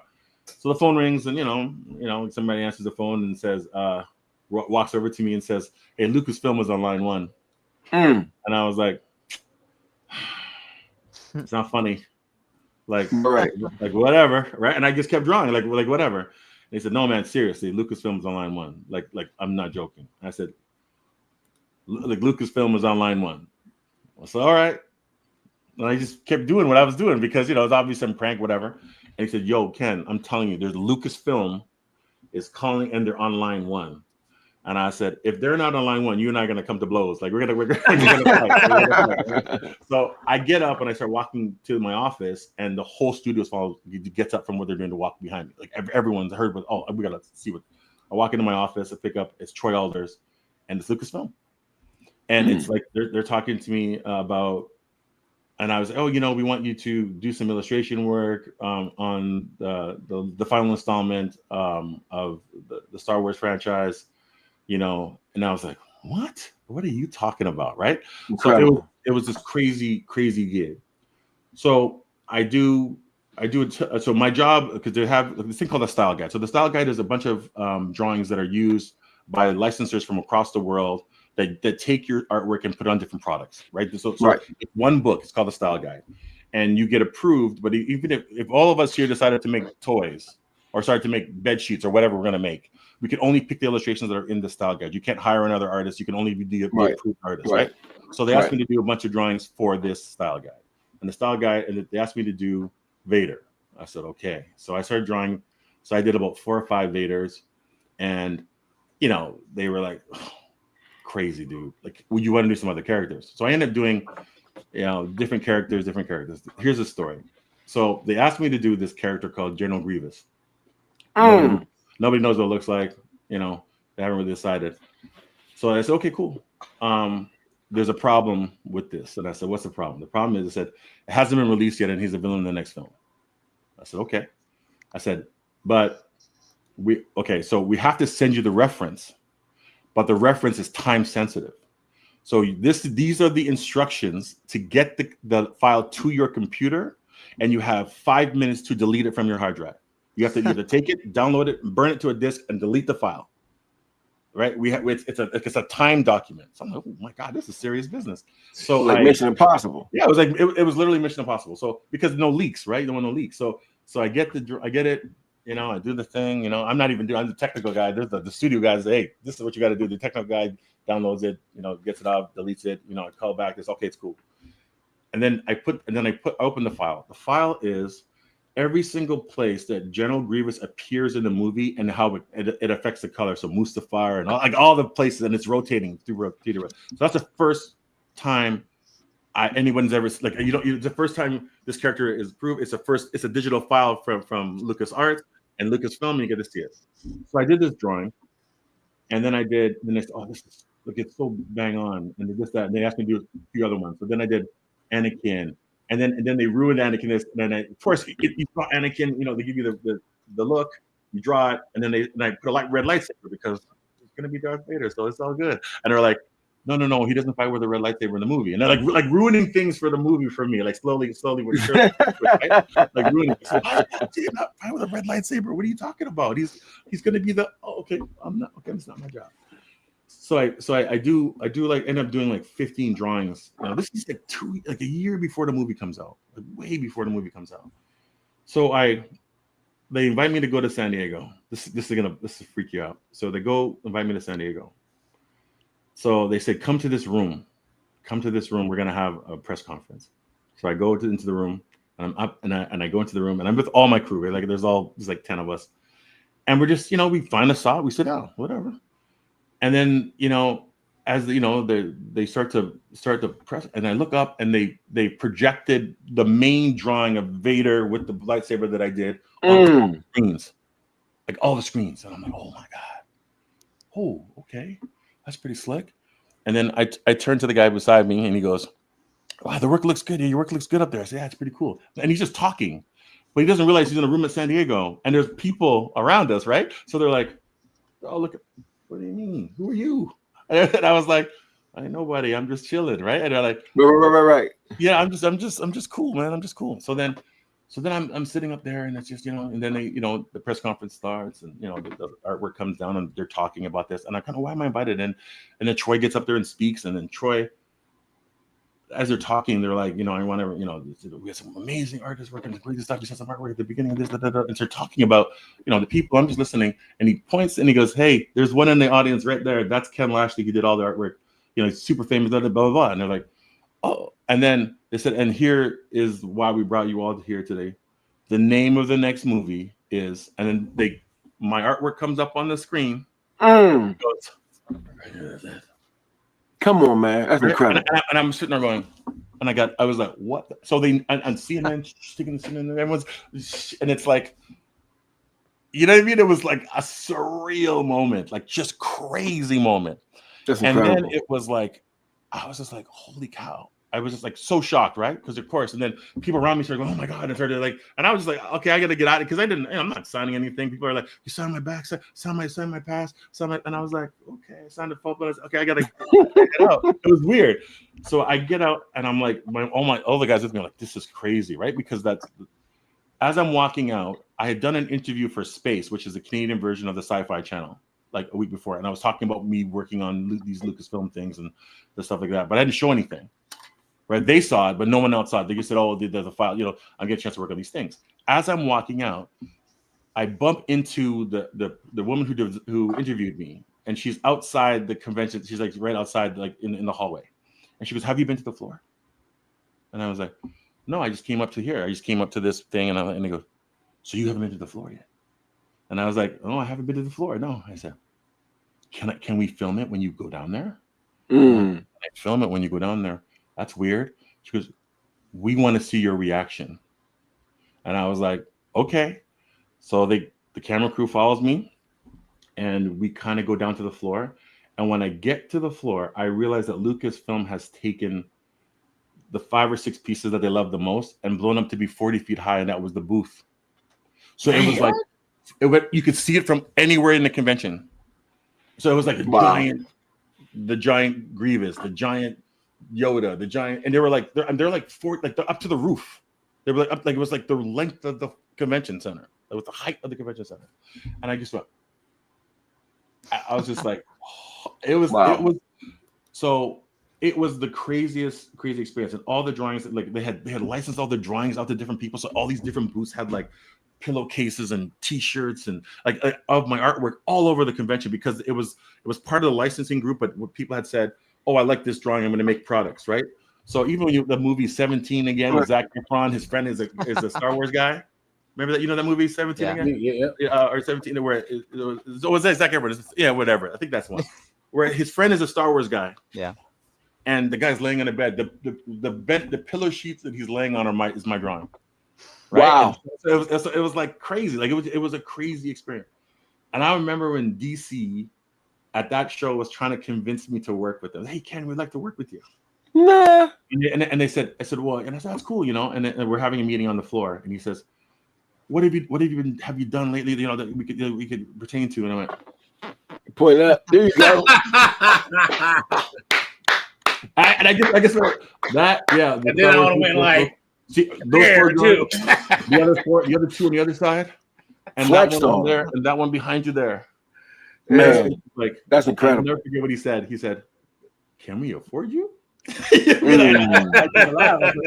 said, "No, man, it's all good. Those are gigs. Those are gigs." And then from that led to, drawing on the Star Wars car and all these other things, right? So, I've had a phenomenal career, man. Like I've had some crazy moments. That's one of the moments. The other moments when I was working at Avengers, So I work with Hasbro Toys. You got some time? You want me to tell you the story? You're good. You guys good? Do you got time? Okay, I got tell time. this Right. story. So we have I work with Hasbro all the time, and one of my good friends been to his wedding. Like we're good friends. Me and Michelino are good friends. So Michelino invites me and say, hey, Ken, I want you to come down to Hasbro, and I love going there because it's fun. It's just a cool place to be. So I said, we could just kick it right here. Like, tell me what you need and go from there because we talk all the time. No, you got to physically be here. I said, okay. So I can set you up with the travel team. So the travel team calls my house, sets me up the flight, sets me up this, and flies me in. So I fly in there, and it's really nice. It's really cool. I arrive in it's the Massachusetts. They're Mass. So I arrive, and there's a black guy working the counter of the rental car, right? So there's a brother, and he sees me, and he goes, "I got you, man. I got you. You look like of course, of course." I'm no joke. So they had a base car for me, whatever. He gives me a candy apple red extended excursion, right? Like it's like it's the biggest, craziest car you've ever seen. So I was like, "Are you sure there's nothing else? There's nothing else here? Like I don't mind driving anything. I don't care." I said, "No, man. This is for you, bro. This is for you." So I drove that. I go to Hasbro. There's two different parts of Hasbro. There's a regular main office where that's where I go all the time. Then there's a boutique where they have their meetings, like the upscale meetings, and the meetings are like, ooh. So I've never been in that side. So my meeting was in the main with everyone else. So I get there and I go in, and so I'm hanging out, and Michelino picks me up at the front door. We're joking, hacking around. So I go into his office. He has a big, nice office, and there's and I said, okay, so what's the story here, man? Why am I here? Let's figure this out. Why are we here? It's Michelino. His, I guess, another art director. There's four of them and me. There's four of them and me. And he says, well, we brought you here because we're working on the next Avengers movie. Now, remember, the first one's out, right? The second one is not out yet. So I want you to find the timeline. So the second one is not out yet. Okay. All right. I want you to think about where we are. So the second one is not out. So I'm sitting there and I'm talking, and then he opens up the deck, right, of the things that he brought me in to draw. And he goes, well, we need to draw, do some concept work for this, concept work for that, and some package illustrations, and clicks the thing and shows me these faces, and he goes, yeah, these are the 8 Avengers we want to focus on because everyone else dies in number 2. Now I said, what did you say? He said, yeah, just focus on these guys. Clicks the thing and said, yeah, I want this, that. And then I'm realizing Black Panther's not in the deck. Right? So I go, yo, stop this fucking meeting. I said, no, you guys got to stop right here. I said, there's no Black Panther. Oh, and there's no Spider-Man. I started remembering, like, you start, because you realize who's in, you realize who's out. Oh, this is Infinity Wars. Yeah, so I'm like, oh, you guys gonna kill Spider-Man?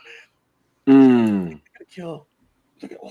Like, it was just like all the people that were not in it, right? So I'm like, oh my god! I said, okay, stop, just give me the names of the people. Don't talk anymore. Stop. Right. Don't ruin it for me. Just get on with it, right? Just get on with it. So then they all start laughing because for them it's Thursday. Like they don't care. For them it's Thursday. They don't care, right? But for me it's like, oh my god, they're ruining the movie. So I start doing my thing, and they leave me to draw. To do some stuff, and they have some people coming in. They ask me to sign older boxes for their offices and stuff. So I mean, I'm doing that stuff, and so as I'm drawing, every like 20 minutes or so, it would come to me that another person's not in the deck. Right. It was, shoot, yeah, he's not in it either. Damn. Right. So I kept so it was one of those things. So it was an amazing experience. But what's good about that, what happened was there was a young art director. This is crazy how life works. There's a very young guy with us, and he was an intern. So his job was to sort of like kind of shadow me if I needed anything. He'd go, whatever. And I was drawing late. And remember, I'm there. I'm on the timeline, so I got to get hustling, right? So I want to make sure my flight leaves in, I got 3 days here. I got to hustle and get the stuff done. It's a lot of work. Right. So it's the second day, and I guess he wanted to go home. It was kind of like, we're running out of time here. I gotta go. I got. It's like it's past my 5 o'clock. And I turned to him. I said, "Am I keeping you from something? Like, am I keeping you? I'm feeling that you don't want to stick around. Like you got someplace to go." And he goes, "Oh, I'm just I want to get out of here." And I said, you have no idea what a unique position you are in. Right. You're supposed to be here. I'm trying to be as polite as I can, but they entrusted you with this to work with me. Right. So I'm going to give you some career advice, right? Some career advice.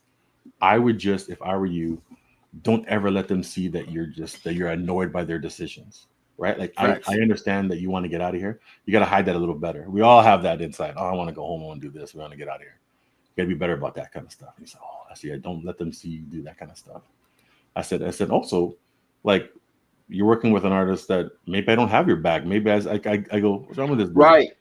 Like I said, you have to be, you got to be different. Like, you don't know me. You know, like I said, I'll protect your peace because you know we're all working in the same place. But there's some people that are not going to protect your peace. You have to be smart. Could throw them under the bus. Yeah, like you just be cool with it, right? So he's like, and to this day we stay in contact, that guy, because he's like, you looked out for me. And I think that's really what the point of all this is in the end, you know, like trying to build connections with people. I think that's really it. Right. That's kind of it. That's definitely what it's about. Okay, so Ken, I'm checking your time. Were you still down to do a little doodle? Nah, sure. Oh, heck yeah. Okay, so I wanted to switch gears and talk a little football, man, because I never asked you some football questions. Okay. One, let's go back to Syracuse, man. Yeah. Because I like when we interviewed you last, you said that, and I was like, wait a minute, you went to Syracuse and played football? Okay, so give me. Oh, wait a second. You can't really say that football. I went there, got a cup of water, and had to go home. You know what I mean? Like it wasn't like that. But it was a great opportunity for me to see what it was like to see an American program. And I use some of that all the time when I'm coaching. You know what I mean? So I'm always mindful to tell kids that, yeah, you're good. Even today, like I was working with the D-line. I'm a D-line specialist, so I work with D-line. And they haven't had a D-line coach in a couple of years, and they're a pretty good program. They've done it for, they've been doing it for a while. But watching them, like just even the base of knowledge that I'm saying to these kids, I'm watching them sort of figuring it out. It's like, wow. Like, and also every question there is, I have an answer. Like there's an answer to it. And I also give them a booklet, so they have to write down a question every practice, right? It's like it's part of the learning, just like anything else in life. I think it's like my mom was an educator, and I think it's in me to be an educator, right? So I always think that it's important that we give our knowledge back when we can, and that's part of it. But also you have to challenge them to think. Like, so I never do drills that just are drills. Every drill I do is it's a layer. I call them layer drills. So it's a part of a component where you're using your brain, you're using your brawn, and I'm educating you a little bit about the game. So every single drill gets 3 times the work. So, and also when this one kid, I was telling him, do this, slide over here, do this, and move your hands and do this. And he forgot the 4th thing. And I said, why do you think I make the drill hard? Just why do I do it? Why do I make it hard? Why can't I make it easy? And he goes, oh, I said, I explained to you. I said, defenses or life in general, you have to work with other people, and they have to know where you're going to be. And you have to be able to do it in a systematic way that they can trust that you're going to be where you're supposed to be and do the things you're supposed to do. Right. So when I give you a drill and I say, these are the layers of these drills, I'm not really saying, I know you can't do it. I just want you to think that if you're not where you're supposed to be, the guy beside you can't get to where he's supposed to be. And then we have a breakdown in our defense, and we can't stop people. So it's very simple. And if you can't follow instructions, then you can't play for me. Just straight up, right? And it was just like, he's like, oh, and then because now it's a real thing to them. Right. It's not just talking noise, right? And that's what I love about, in general, what I love about football in general. That's why I love working in comics, because every time they say, oh, Ken, your cover was amazing. I say, oh, hold on a second. The colorist did an amazing job. The editor gave me good ideas. The editor allowed me to do something that I thought was off the beaten track. So there's so many other layers to this, and I always think it's bizarre when one part of it takes credit for all of it. I mean, I just think it's bizarre. I've seen so many artists say, "Oh, I love my cover this," and I go, "Well, but you didn't do all of that." You know, you didn't do all that, and you have to share it. That's part of it. It's you still there? Yeah. There? I don't know what's going on. Okay. It's chugging a little bit. Yeah, just lagging just a little bit. Ken. I wanted to also ask. I wanted to show you this because I thought this was fun because Phil here is a DJ and I wanted to switch gears to music. But before we did that, and to give you a chance to set up, were you going to switch your camera? Yeah. You want me to just get out and come back in? What do you want me to do? Oh, you can do whatever. You can get out, come back in, and I can change the scene, and then when you come back, I can throw you back in. All right. Give me 2 seconds. Let me get out, and we're back. You got it. So boom. So all right. So I'm gonna show everybody this. This is the first time. And by the way, this is Sig Slayers 100. This is Sig Slayers Station. I'm Mike the Sig Slayer. I'm chilling with Mark the Honorable Villain and DJ Big Phill, our guest panelist from the Collection in Black exhibit. My man DJ Big Phill, you are a DJ hip hop, obviously, and I wrote this intro specifically for the Ledkilla. The first time he joined us, I wanted to see what you think about this. He's from Canada, and he's still on the Mount Rushmore of killers. We have Ghostface Killer, Master Killer, Killer Mike, and the Ledkilla, Ken Lashley. Yes, he's on the Mount Rushmore of killers, man. As a DJ, man, that was kind of ill, man. That was kind of dope. But go ahead. I just gotta just make sure I'm. You a DJ, you know, which means you're a hip hop historian, a music historian de facto, right? For sure. Well, no, a lot of these dudes are fraudulent, but I'm But you ain't. grad. No, sir. So my question is, was I accurate? Is Ken Lashley on the Mount Rushmore of killers? I think so it's funny when I'm looking at that, I'm like, oh, this does. I don't think I don't think there's anybody up there that I think I would replace. You got Master Killer, you got Killer Mike, you had Ghostface Killer, and you had Lashley up there. I can't think of anybody else that should be up there. Because Mount Rushmore isn't but 4 anyway, though, correct? It's number 4. Now, I talk about this this Wolverine versus Predator, the first ever Marvel crossover Ken Lashley that speak on it. That's what you're seeing right now. That artwork is crazy. Like, and it's funny, man, because when he was talking about the Batman piece he did for me, it was it didn't take him long. It was you know, the way that he does like his spacing and whatever. It's so intricate. In my opinion, even the simplicity is intricate. You know what I'm saying? Like he's one of the GOATs. I mean, what I really want to do, man, I really want him to do me a Storm at one particular point. Like I want to do like I'm collecting Storm pieces from people, but I would love to have like a Storm from him for Collections in Black. But I feel like he does one of the best Batmans and one of the best Wolverines. I think he's one of the greatest Wolverine artists that there are. I don't think he does just the way he does his characters is ridiculous. And I think the Predator book was a perfect book for him because that's it lends itself to that particular art style, in my opinion.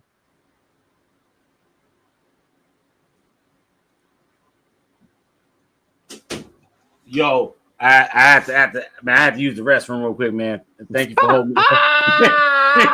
Thank you for holding me down. Thank you for holding me down, bro. You held me down. You held me down to the molecule, bro. You were good. I wish I'd have known that, man. I'd have kept it going, man. I was waiting for you to.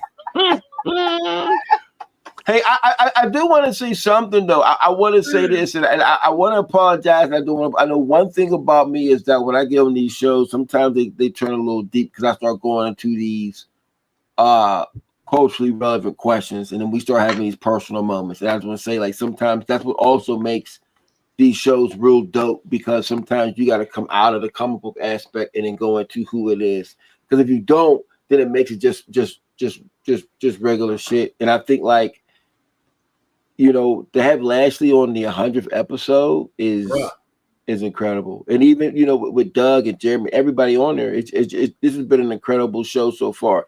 And the fact that Lashley's about to draw something, come on, man. I'm up. To draw something, guys. I'm about to go grab me some snacks. You know what I'm saying? Because this is. Go ahead. This, and I ain't gonna grab no snacks just yet, man. Cause I'm gonna grab me a steak or some shit, man. This is. I gotta say, guys, you guys are watching Sig Slayers episode 100, man. It's been fantastic. We had Doug Mahnke on, Jeremy Adams on, and then Ken Lashley was just on, and he's coming back. And I'm gonna show you guys, man. This dude can draw. And let me say this too. Let me say something too, man. Just the fact that I don't think people understand, like, when the reference of him doing General Grievous. You know what I'm saying? And I know he had said he was talking about Age of Ultron, but he was really talking about Infinity Wars. I have an Infinity Wars story too. So I saw Infinity Wars 2 weeks before it came out. 2 whole weeks. I was invited to go watch it. They took my phone and went in them pouches. You know what I mean? I signed all this paperwork, and it was me and 3 people from the press. My homeboy got me. Don't ask me how I got in there. It was me and 3 people from the press. And I remember watching this movie, and that's my favorite Marvel movie, by the way. Hands down, I don't care what nobody says. And I remember watching Infinity War. It's my favorite. It's not even.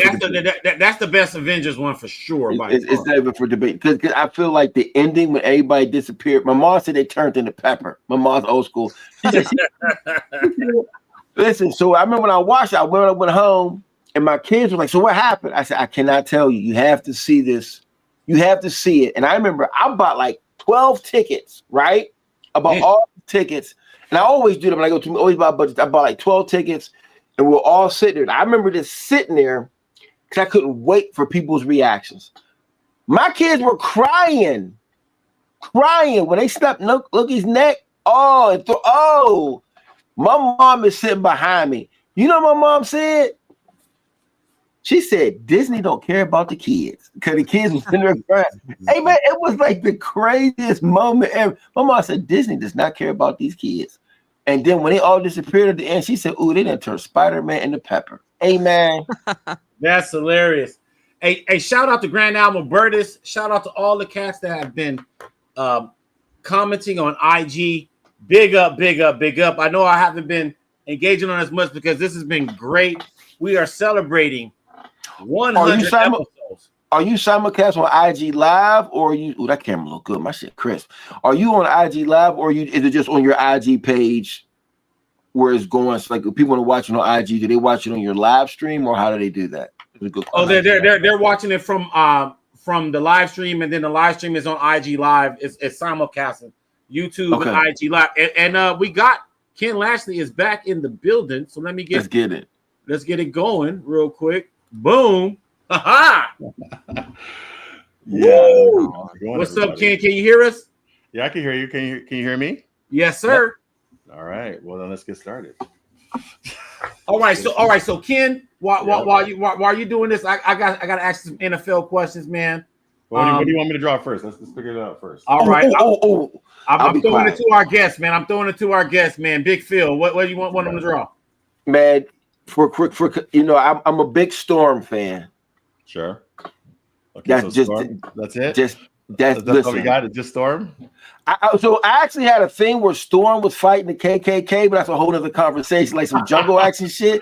Okay. You know what I mean? I added so my man Aranga did a piece for me, but I had an idea where I wanted like the KKK's there, and there's like raindrops coming down, but like Storm's like behind them, and that's what's bringing the rain down. I just went deep, Cash. Like Ken, I just went deep. See, I thought I'm doing a headshot or something. I'm not doing the scene. Let's do Storm with the Mohawk. Oh, yeah, that's cool. That's cool. All right. Storm with the Mohawk. We good? We going? Yes, sir. Yep. Yeah. All right. So now that we know what he's drawing, so I'm going to put that in there. Storm. So they know Storm by Ken Lashley as the people are coming in. But Ken, it is the NFL season. We got a dud. We got a delayed week 1 game. What happened there? it got delayed. I don't know what. I've been here, but I'm looking on my Yahoo Sports app, and it's saying that it's been delayed. So I'm assuming it's some kind of weather or something. Some weather. Yeah. Okay, so here we go, man. You're a big football fan. You're a New Orleans Saints fan. We'll forgive you for that. But wow, I'm okay with that. I'm okay with that. I ain't worried about it. But okay, who do you, okay? So let's get some predictions. Let's get some predictions. Who do you think are going to be the strongest teams by the end of the season? Just off of what you know based off last season. And my man Mark is holding up a Raiders because he thinks Pete Carroll's going to change things. Sure. Hey, maybe, man. Hey, you know this what? is gonna They'll be at their the year. Super Bowl. Hey, I believe the Raiders will be at the Super Bowl buying tickets like everybody else. What do you, what are you talking about? What do you mean? What are you trying to say, man? It's hard being a Raider fan, man. It's hard being. What do you think, man? You get no sympathy from me. What are you talking about?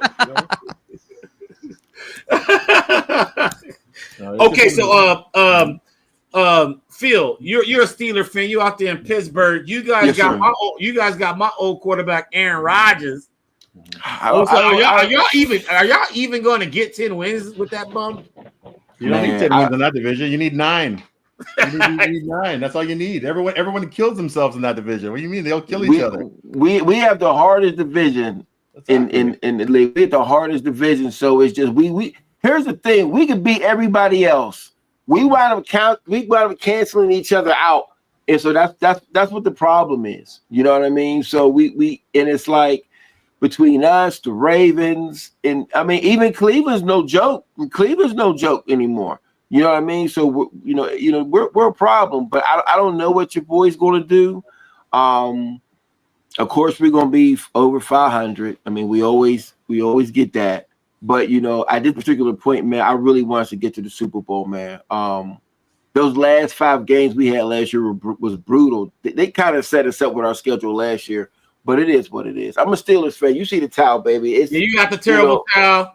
And Grand Admiral Burtis, who's a dedicated killer on your page, he's on IG and he's telling us that his Colts are going to suck. He's probably right. Unless he's being honest. Well, I mean, he's right. I'm a hardcore Saints fan, and they're coming to Buffalo, and I'm like 20 minutes away from Buffalo, and I didn't buy tickets. You're 20 minutes away from Buffalo? Yeah, I'm just up the road. It's 45 minutes, maybe tops. Wow, okay. Yeah, Canada's right. It's right there. Yeah, and everyone everyone around here is a Buffalo Bills fan, right? Everybody, because that's the closest team, so everyone here is a Buffalo Bills fan. Can you go to New York Comic Con? Yeah, man, I'm on the list. Well, we'll see how it goes, right? It's like it's one of those things where you want to go, but one never knows what's going to happen with crossing the border and tariffs and all kinds of stuff. Right. Okay. So we'll see. Like I want to go, but we will see what happens, right? I'm on the list, and I'm pretty much. Or what other? Do you know what other big cons that you're looking forward to being to the end of 2025 or the beginning of 2026? Well, this is the year where I'm slowing down a little bit, and I got to get some stuff done. You know what I mean? And, Okay. I have a lot of things that I say I'm going to do, and I've been saying this for years. I'm going to do my own book. I'm going to do this, and and talking to different publishers, and I've been doing this for a couple of years now, and it's time to shit or get off the pot, right? And it's right. And I got to do that. So I've been working on this. Is the year. So I already talked to Boom and a few other places, and they're like, "Hey, whenever you're ready, let's go." Right? So, and Marvel and different places. So for me, it's time to do my own stuff, and I got to do the chance to do it. So here I am, so I'm going to do it. This is the year. So I'm going to take some time off and really get into it. Right. You mentioned Ghost Machine the last time we talked. Well, any developments on that? No, I'm not working with him. Got it. Okay. We'll leave that at that.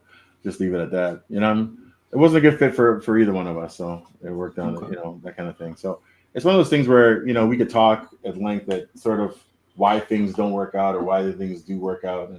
And I'm at that age now where I just don't want to deal with foolishness, right? So I just don't want to do it, right? And sometimes it's about personality, sometimes it's about other things, and sometimes it's just about why am I making other people's dreams come true? and mine aren't fulfilled. Oh, I'm writing that down. I'm writing that down. I need that for. I'm talking about that in class. I got a whole crew of people I need to say that to. Well, why am I making other people's dreams come? Let me tell you something. You just gave a word today, Pastor. Let me tell you something. I'm being serious. Because listen, when I work with a lot of different people, and you know, you get to the point where, and I'm being honest, like I'm being dead serious. Like y'all think I'm playing.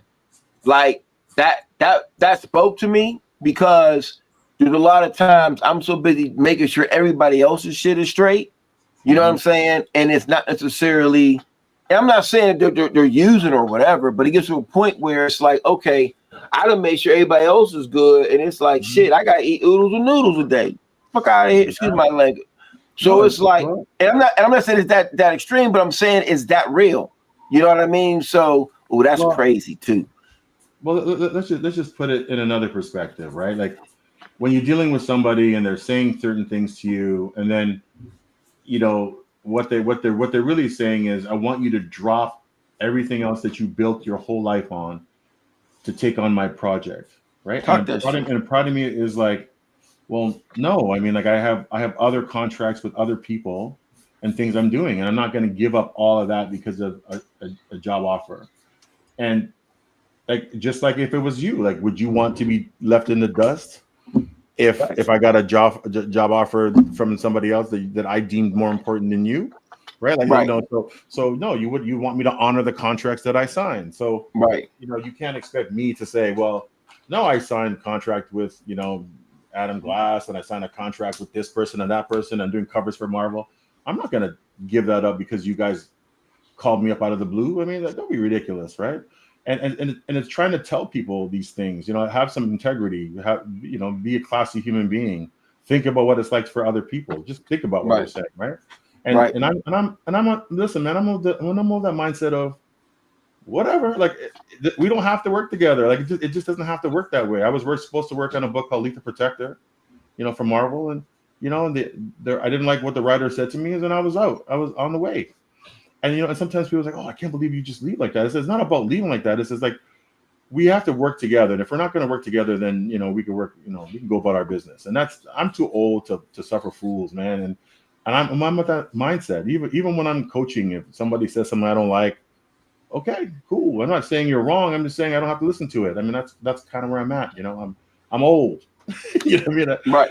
And when you do as much stuff as I've done and been around as many things as I've been around, like you know when someone's is there for you, and someone who's just trying to fill in because they're making a check to pay rent, right? So, and that's what I'm at that point in my life where I want to do things that work for me. What's going on here? It looks like your camera's on. Oh, you see, my camera's having some problems with this plug.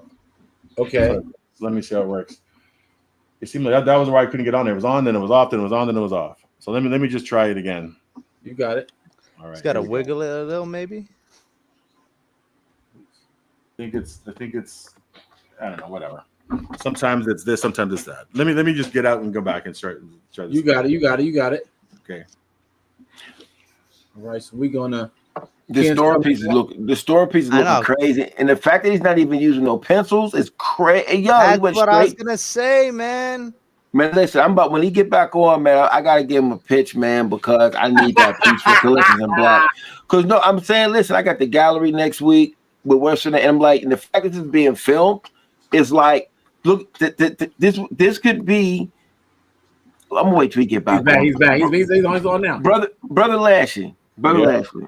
Mm-hmm. My brother. Yes. My Nubian brother. I will say, hey, this is looking a little off because the camera is not exactly straight. No, it looks great, man. I'll take your picture after it. What do I need to do to get this piece for Collections in Black? Don't worry about it. Let's go. Let's talk that shit. I got hype. Listen, and you know what? And I'm rooting for your team. In the next, hopefully the high school team and not the same. Hey, just for the next two teams, because I'm thinking because I in all honesty, I'm being transparent. The fact that you're drawing this right now, this would be the first time that I would have the artist drawing the piece and it's showing up in the gallery itself. You know what I'm saying? Like hey, man, this is the first time anybody has drawn something live on Sig Slayers, baby. Come on, man. Come on, man. Recognize Sig Slayers 100. We got the great Ken Lashley drawing Storm for us. Come on, man. Collections in Black, Sig Slayers, Lashley. Come on, man. It don't get no better than this. Don't get no better than this. I appreciate you saying all these nice things. No, it's the truth. No, nobody's talking crazy. This is real shit right now. Man. I'm being straight up, man. You're like one of the. I gotta pick his brain though, Phil. I know your name is the Ledkilla, but like recently, dog, you could be called the marker killer, dude. Like, man, your come on, man. Markers, like it's insane. Is it a journey that you're going down with these markers? Are you trying to find some? I mean, are you trying to find the God particle? What's going on, man? Because you're killing it. I'm just having. Listen, man. I'm just.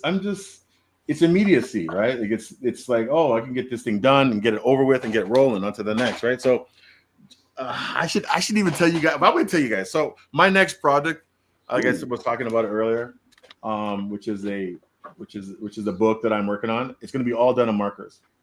What? Right? Yeah. What? So the whole book, I'm doing all the color work. It's going to be all done on markers, and it's going to be pretty interesting. And I have a sponsor, so we'll see how that goes. Because I was thinking, going to hire a colorist and do all this stuff, and I go, oh, you know what? Just do it, Lashley. Stop talking about all this stuff, and you do these live streams and you do these things. Just do it in a way that you are the most comfortable. Stop acting like as if you couldn't do it. Just do it. Stop talking about it, right? Just do it, right? So, and if it doesn't work out, it doesn't work out. But don't be the reason why it doesn't work out. Have to get the right people, the right time, all that stuff that we worry about, which really doesn't really make any bit of difference. It really doesn't make any difference, right? Like we worry about the things that we shouldn't worry about. Just get the stuff done, man. So, right. So that's kind of where I'm at. So it's been very interesting. Hey, Mark, how you feel, man? Like we got Ken Lashley drawn on Sig Slayers, dog. Man, that's what. So when you dipped out, that's what me and Phil were talking about. It's crazy that you went straight to the page, straight with inks, man. and we're just seeing how it progresses, man. And it keeps on getting crazier and crazier. How you keep on progressing this piece, man. So the best part is to come still, right? Like that's the best part. So, oh man, this camera is making me mad now. That's all right, man. That's all right. Don't worry about it. It's still fresh. I can see it in my mind. All right. I think it's just loose. It's just a loose wire. I haven't used this camera because I moved the setting. So maybe it's just that it's let me just go back out of here. We'll do like no problem. I'll speed it up. Take your time. No, don't speed up, baby. Don't speed up. Take your time. Take your time. Shout out to Grand Admiral Burtis on IG saying the ink killer, and true indeed, guys. And I actually, this is actually cool for the show because we get a chance to talk about what he's done so far on this storm. What are you guys thinking about the storm he's doing? Let me tell you something. It's almost an emotional moment for me because, it's. These are real moments here, man, and to see Brother Lashley doing this storm like this live and with the markers, and I'll wait till he off camera because I think I know I saw a post about him talking about a particular marker brand before, but I don't want to misspeak. But watching him do this is unreal. Let me tell you something. He's putting on a master class because the one thing that I like about Brother Lashley is that he gonna draw. He gonna draw, and some of these artists ain't gonna draw. And I'm just gonna keep it 100. This brother is gonna draw, and he's gonna show you where the skill level is. And I think like that's to me that's what sets him apart from a bunch of other cats. Like he's not scared to sit there and get busy, And Ken, like you hit up a point right there, Phil, that I wanted to touch back upon. When I was talking about the Fan Expo Canada and just the amount of sketches you did, and you told us that you were inspired by, well, actually you and Brian Stelfreeze were kind of egging each other on, right? And inspiration. Yeah. Now, but when I think about like artists of your caliber, man, which is the top tier, they shy away from sketching at cons, man. But here you are at your home show. You could have just had some pre-made sketches done and just left it at that. Maybe But they're you not were top tier. Say that again. Maybe they're not top tier. That's what I'm talking about. Talk that shit. Now, this the Lashley I know right now. Let's go. Woo. Okay. All right. Listen, man. Part of the job is putting on a show, right? Right. That's part of the job. And sometimes when guys don't want to do it and they don't want to draw live, it's like, well, then stay home, man. Like this is part of the job. Facts. Part of the job is like getting in front of, like, when I first started drawing comics, that's what it was. This was the job. Like the job was getting out here and drawing in front of people. Like that's what they all did. That there wasn't a single guy who didn't do that. Right. So it's just really weird when some guys say, "Oh, I'm not drawing this weekend." I say, "Oh, okay, cool. I don't know why you would come out of your house for that, but that's cool, you know." But like part of it is getting out there. Part of it is somebody who may not see you ever again. This is the only time I'll ever see you, right? So why not say, hey, you know what? That's why I do all price points. Like if somebody comes up to me and says, oh, you know, I don't have a lot of money, I just want to do a drawing. I say, well, whatever. I'm not here to listen. I make my money. I make my rent other places, man. I make my mortgage other places, man. Don't worry about what it is. What is it? If you want to, what do you need? Like tell me what your price point is. Whatever. I could fit a drawing to match any price point. So let's just get it done. Right, and that's the problem with a lot of what we do here. This is performative. This is performative, and this is what I'm doing this because, hey, you like this kind of stuff? Let's get it done. And also, I remember when I met all these old school guys, they did all this stuff. They were drawing right there, right in front of you. There was no tricks. There was no reference sources. There's all these other people who their stuff is so perfect that they're using some kind of apparatus. You know that for a fact.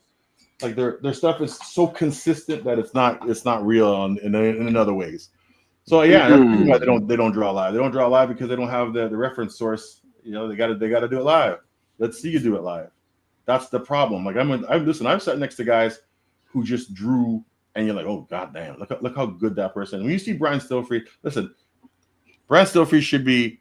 Oh, I got to do this again. I don't know what's going on with this camera. I think it's loose, or I don't know what's going on. That's all right. That's all right. That's all right.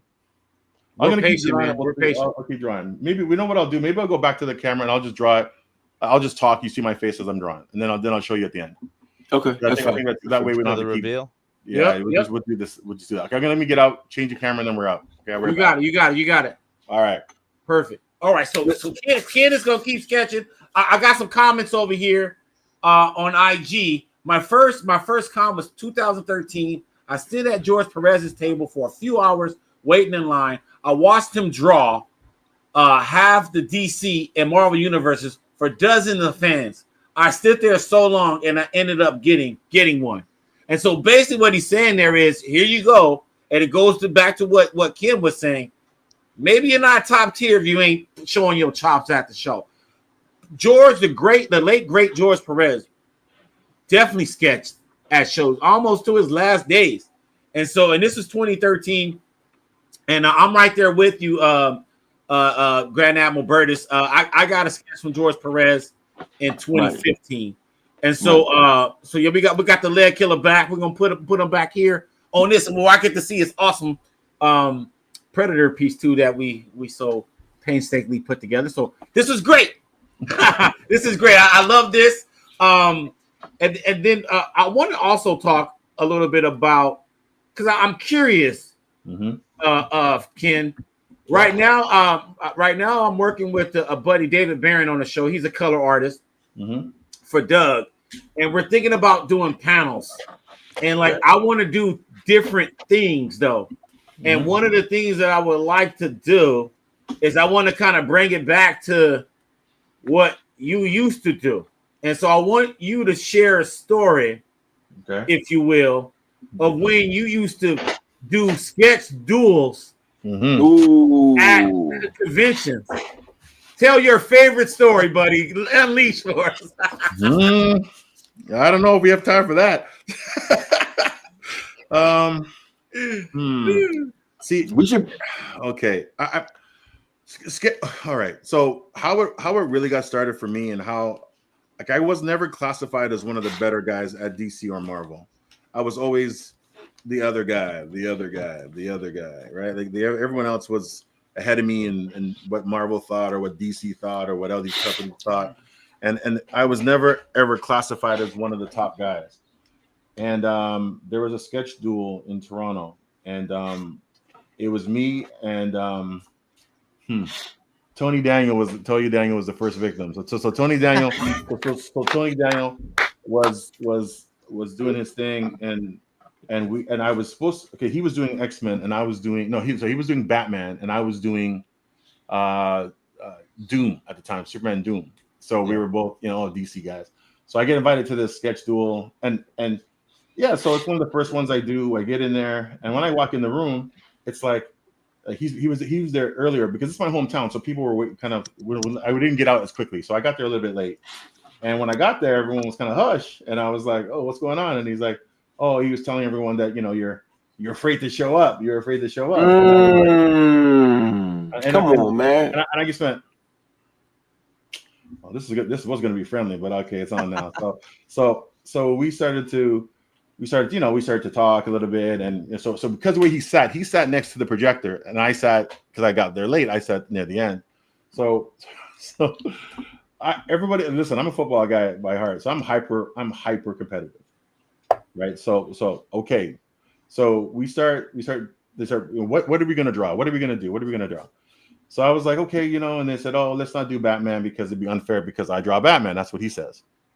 Yeah. So I lean into the mic, and this is so arrogant of me and so ridiculous, and I don't know business saying this, but I said, I seen your Batman. Let's do Batman. Right? And it was just on, right? Ridiculous comment to make because we're all professionals here. Like, I shouldn't be doing that. But in the spirit of we're gonna have some, we're gonna throw some shade on each other. Let's go. Spirit of competition. It was ridiculous, and I since apologized to him since then. I don't think he even remembered the comment, but I was like, oh, and it set the whole place like, oh shoot. So then we started to draw, and it was I think it was hot dogs. Something with hot dogs or something. It was some the idea was Batman and the hot dogs, right? So I started doing my thing, and I'm drawing. Now remember, he's closer to the projector than I'm on the other side. So we get about we're about 20 minutes in, and we get to we're ready to show. So I go, I'm ready to show. So he gets up and he shows everyone. Oh, that's so nice. Oh, right. So then so then he goes back and sits down because he can reach it. So then I get up, I walk past him, and I put mine in the projector, and the whole place goes, oh my God. Right. But he looks up, and by the time he looks up, I took it off the thing. Right. And I'm walking past him. He goes, well, let me see it. And I said, no, man. No. This is a duel, bro. Like, you're gonna see it at the end. You're gonna take your lumps. Here we go, right? We're like, I'm making it fun, but we get down and we start, Then he looks over and realizes there's not enough time left for him to fix his to catch, right? So I was like, all right. So I started doing my thing, and mine was a little stronger, right?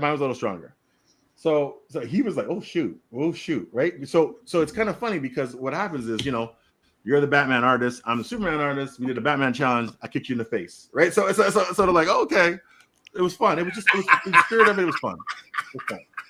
So we finished it up, and then I gave it to somebody in the audience. It's kind of cool. Fast forward now, we go to New York City. So this was August. New York City Comic Con comes up. I get invited to the dinner. So it's the Batman. It's the Superman, Batman, all those people have dinner together, right? So I get invited. I show up late again because I can't get out. I'm always late, so I get late. And then because when I get there, all the artists are sitting together and all the brass is sitting together. So I'm like, oh, okay. So I end up sitting with the brass, and the brass starts talking and starts doing their thing, and I'm just making small talk and doing our small talk. I don't really get a chance to talk to the artist. I wish I sat over there, but I got there late, like I was saying. So we get done, and we're waiting for the cabs that are outside. And now remember, I just done a sketch duel with Tony Daniel like a month and a half ago. So Tony Daniel walks out and goes, hey, I'm Tony Daniel. And I was weird. Like, and I was like, hey, yeah, okay. And I said, yeah, I remember. And he goes, yeah. He goes, yeah, hey. And I said, yeah, we just did a sketch duel, right? And he goes, oh, I didn't think you remember me, right? And I said, yeah, I remember kicking your ass. Do you remember? Right. And it was like, right. It was just really funny. Like, we were laughing about it, right? But it was weird. And then his cab came like right on cue. Like as soon as they said that, his cab came and he had to go. So the brass was like, "Well, what happened in Toronto?" And I thought, "Oh, we did a sketch duel. It was Batman, and you know Again, the business."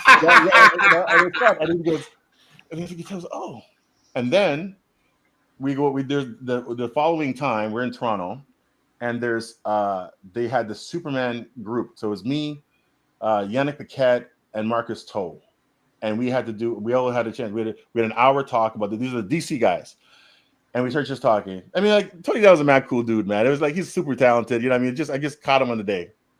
But anyway, so right? So check this out. So we go to the it's just fun. Come on, you have to have fun with this stuff. It's just for sure. Let's go. Let's get it. Let's get it. You know me. It is what it is. And so the next year we do this talk. So we were doing this one thing. We were talking about drawings and what we're doing. And so it comes that Yannick was first and he was drawing. I think he was drawing Wonder Woman at the time, so he had a chance to do a Wonder Woman. And then Marcus Toe was doing something at DC. I'm not sure what it was. And so there was an hour. So we had an hour to do this whole talk. And Yannick is a long talker. So Yannick draws and talks, and Yannick, he's a really nice guy. But we're just sitting there talking. And so Yannick went first, and he took about half an hour. So that's like that's the whole half an hour. There's only an hour. Right. So I'm looking at the time, and I'm like, oh, whatever. And then we go, and then Marcus Toe gets up, and he's feeling the pressure because he has to get it done. So he does his drawing in about 15 minutes. Like 15 minutes, he gets it done, maybe 20 minutes. But he's hustling and he's doing a good, and I'm last, and there's 15 minutes left. So I go, I'm good. And they go, Ken, you're doing the Zod book. You want to do, in a lot of time. I'm like, oh, that's 15 minutes time for me. I'm good. So they're like, oh, so I did a Zod. I did a Zod drawing, and it's on the projector, right? So I get up to the camera and I start drawing, and the whole place just gets quiet. Because I'm drawing, but I'm looking over at them as they're talking to me. Because I've done this drawing so many times, it's good. So I don't have to focus on it. So I'm just boom, boom. I'm looking, I'm drawing, and people are just like. And then the DC brass are standing in the doorway watching, and they're like. And when I came off the stage, when there was a whole wow, so I gave it away. At the end of that, the DC brass came to me and said, "What are you doing right now? Let's go have lunch. Let's talk." Mm-hmm. I said, I can't. I have people waiting at my table. Right? I can't do that. You want to talk? Correct. But that changed the narrative of how it was. And then I did a couple more sketch duels. I got Ethan Van Sciver. I remember that. Told me that one. Put him in a headlock and kicked him down the hill. And then I did. Actually, it was funny because I did a caricature of him during the sketch duel. It's actually on YouTube. So I did it, and then I did a drawing. I even did the drop the mic. I was just having fun with it. It's entertainment. All right. It's not real serious. But I was funny. And then I remember we were like cool, and then we weren't. I don't know. It was just weird. Whatever. Anyway, but that sketch duels are fun, and now no one really wants to mess with me. I'm trying to see. Would you if you were at a show and we were at a show, would you be interested in doing one if we kind of organize? Fun. They should be fun. Like that's the fun. People, how I draw is how I draw. This should be fun, right? Like it doesn't make any sense. People get all upset, like, oh, it's like a serious thing. It's not that serious. It's not that serious, dude. And it's fun for the fans. Yeah, that's really what it's about. It should be fun, right? People get like they take it personal. I said it shouldn't be personal. It's fun. It should be fun. Like me and Nick Bradshaw did one a couple times, and he's like, "Oh, I remember when I did one with Nick Bradshaw. He was so funny. As soon as I walked in, he goes, "Okay, so let's just say Ken wins. Let's just have some fun for the next hour."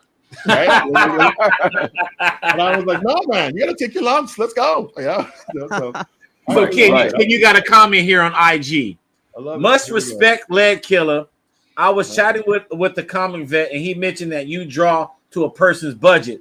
Like you said, class act. Well, I mean, hey man, this is what I say. It's like my favorite story was that. I appreciate you saying that. That's really kind of you to say. My favorite story was that I was in Buffalo, New York. It's close by my house, and there was a guy with special needs. And he was he had a handler, super. I mean, the kid come all the way, and he said, "I've been saving all year to come talk to you." And I said, "What you got? What you got?" And he goes, "I have $15." Bless his heart. I got it for you. draw, and he was, and it touched my soul. So I was like, okay, so I did a drawing like my regular stuff.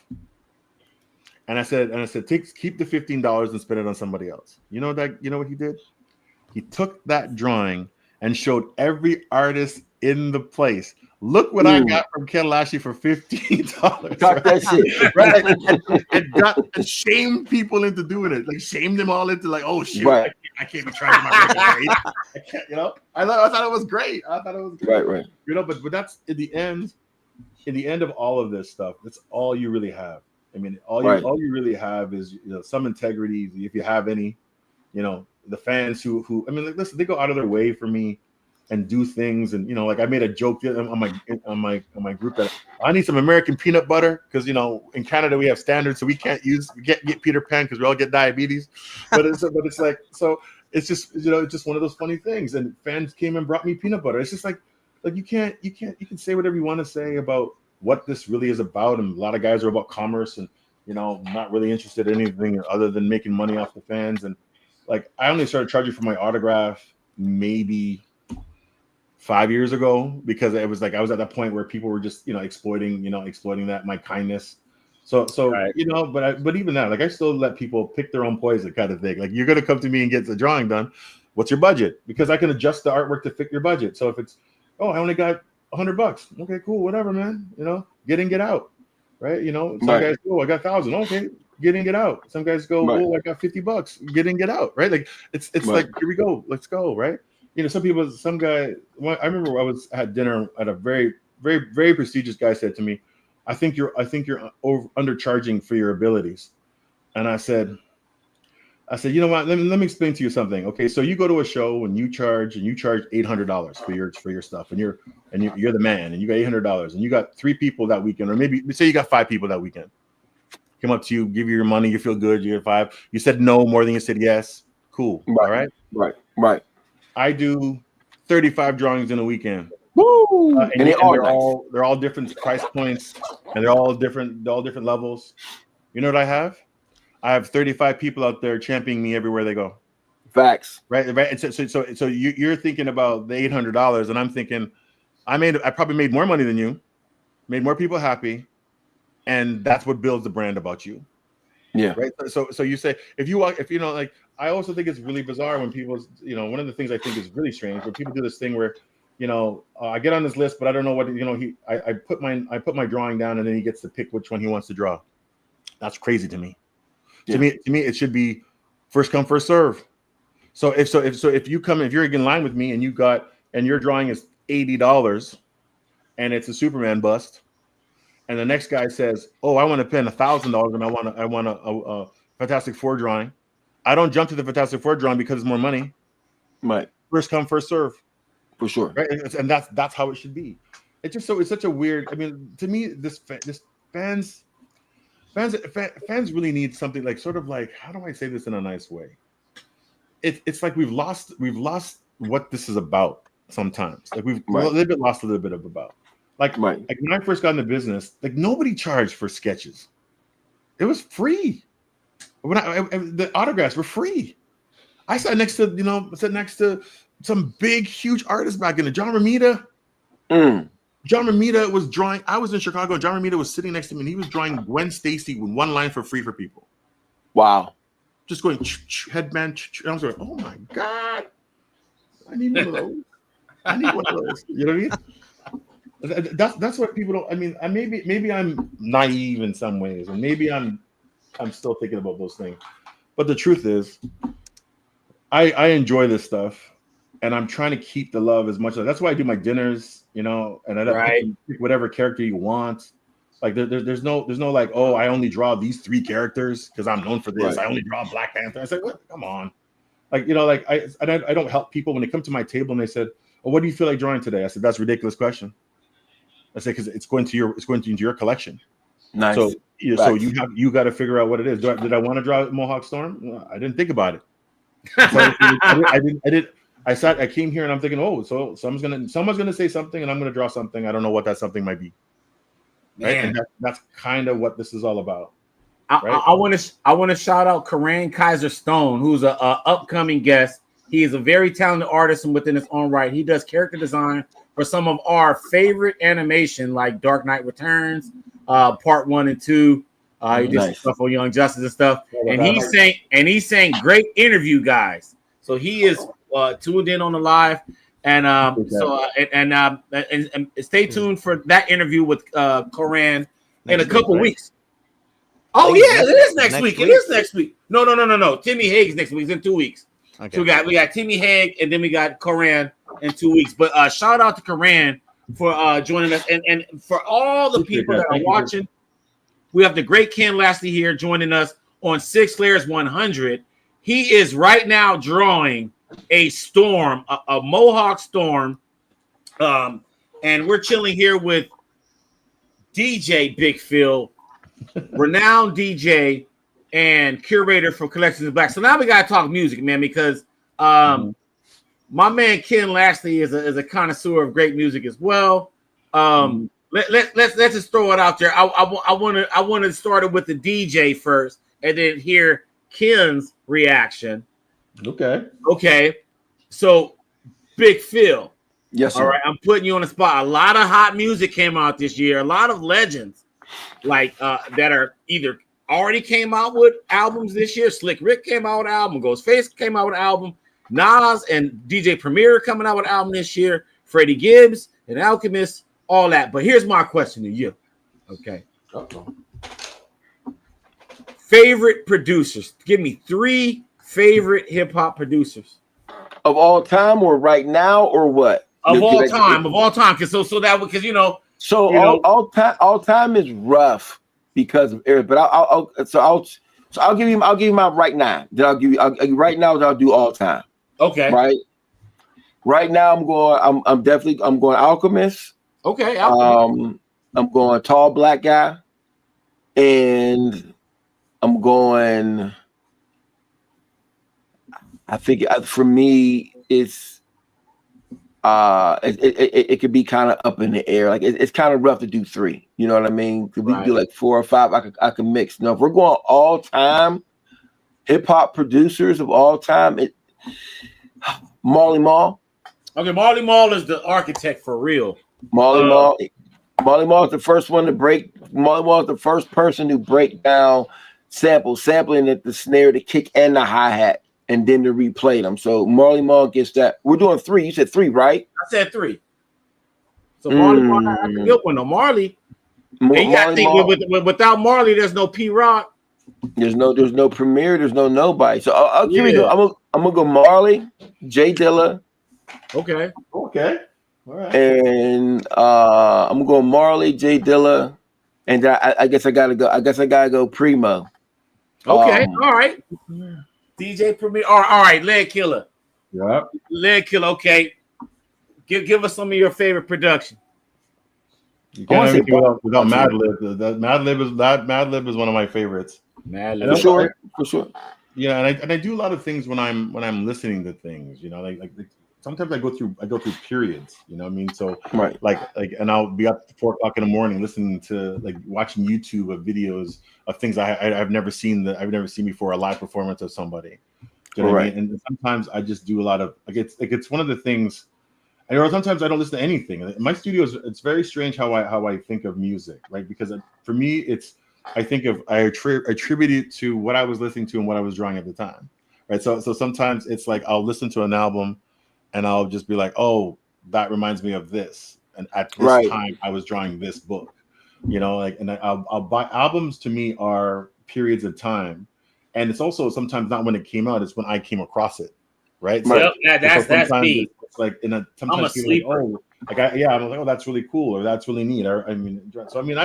So for me, it's hard to say because I'm old, right? So I like, but for I always say I'm old, but it's like my kids have got, you know, it's like I took them to see Earth, Wind and Fire, like, you know, like I took them to see that, and I was like, you know, and they were opening for Lionel Richie, with a lot of white people for Lionel Richie. It was quite. Lionel Richie has a lot of older white ladies loving him a lot, so I was like, sure, so it was pretty interesting. But I'm that kind of person. I like old. I mean, one of my favorite concerts I went to, Mos Def concert, was amazing.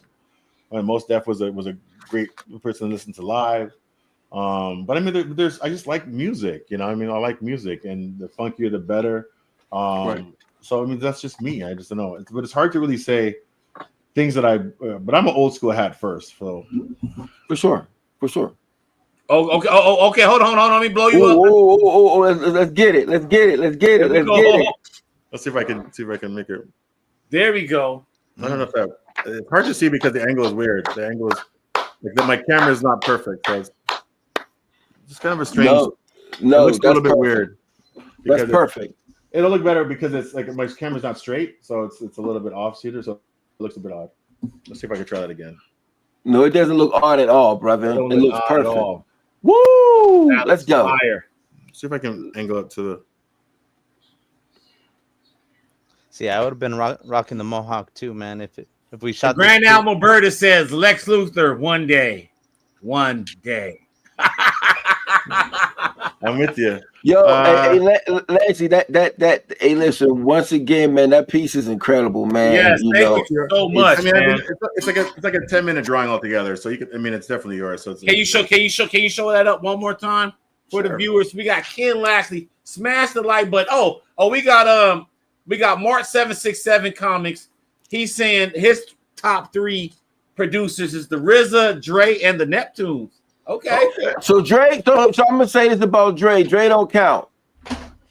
No. What? Why not? Because I'll tell you why. Because when people talk about, if you give me 10 Dre records, I'll probably give you 8 different producers that actually produced that record. Yeah, he's a ghoster. He's like the Bob Kane of hip hop. Let's keep it 100. So, and half of them producers were from Pittsburgh too, by the way. If you look on the back of the Chronic album, you will see Dre standing next to the homie Mailman, who's on the Living Hill district. That's Pittsburgh shit. So Pittsburgh was all over them records. Sam Snead, Butter, all of them cats are all from around this way. Sam Snead, you better recognize us from Pittsburgh. Listen, man. Yes, Pittsburgh shaped the West Coast sound. People don't want to do your history. Do your history. Ain't the West Coast, man. Yeah. They were stealing beats from cats from Pittsburgh. That's what we'll say. No, if you look at the record credits, look, my man Infinite used to write for them cats too. If you look at the record credits, and you will see on the back of the album it says produced by Dre and Mailman. Yeah, Mailman did Explosive, man. So many of them joints. So there's a whole lot of the 412 was all over that album. 412, yeah, okay. So because I didn't do the drawing, I did the camera was messed it up and okay. I decided to just there's a stack of covers. To my left. That I've just had it laying on the ground, and I'm gonna just show it to you. I'm also gonna show you a little bit of other stuff that people have never seen before that is outside the realm of what they think I do. So this was Carnage 2099 cover. Yes, sir. This one it was pretty amazing. It went actually on the For You page. So this one I posted this one up and had like 40,000 unique likes on it. So people were going crazy for this one. I loved it. It was beautifully colored. Crazy. Okay. This was one of my favorite covers because it was Avengers 2099. And of course, every time there's the Black Panther, he gets in the front so everyone else can get behind. Well, that's the way it works. Yes, sir. That's hard. That's hard. 99, Spider-Man 2099. And I'm getting better at inking at this point. I'm getting a little better. Man. That's a brand new character, right? Black Panther 2099. This is for 2099. Yeah, this is an older characters. I don't even know who this character is. I think that this is Moon Knight and this is Moon Knight over here. Moon Knight 2099. This one I just got finished. Well, this came out about a year ago. This is a classic. This is going into my never sale. So this is it's nice. Super nice. Super clean. Is Superman one of your favorites to draw? No. It's hard. Superman's one of the hardest ones. Now this stuff. This is. I'm going deep. I'm going deep because this happens to be beside me. So, okay, 3 things left. There's one thing I do a lot when I do covers. So I did. So I did a cover for Batwing. So this is how I think. So these are like 15-year-old roughs. So if you can see like how I think, this is how I do all my thinking. Those are roughs? Mm-hmm. And so that's for all one. That's for one cover. Those are different ideas. Let me just slide this over a little bit so you can see a little bit. So you can see. I think it's reversed, so you can see some of them. I don't know what you can see. Yeah, we can see that. Yeah, we can see it. That's perfect.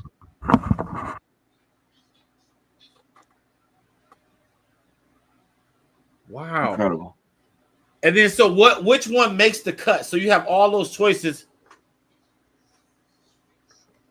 We lost your audio. I think you hit your mute button.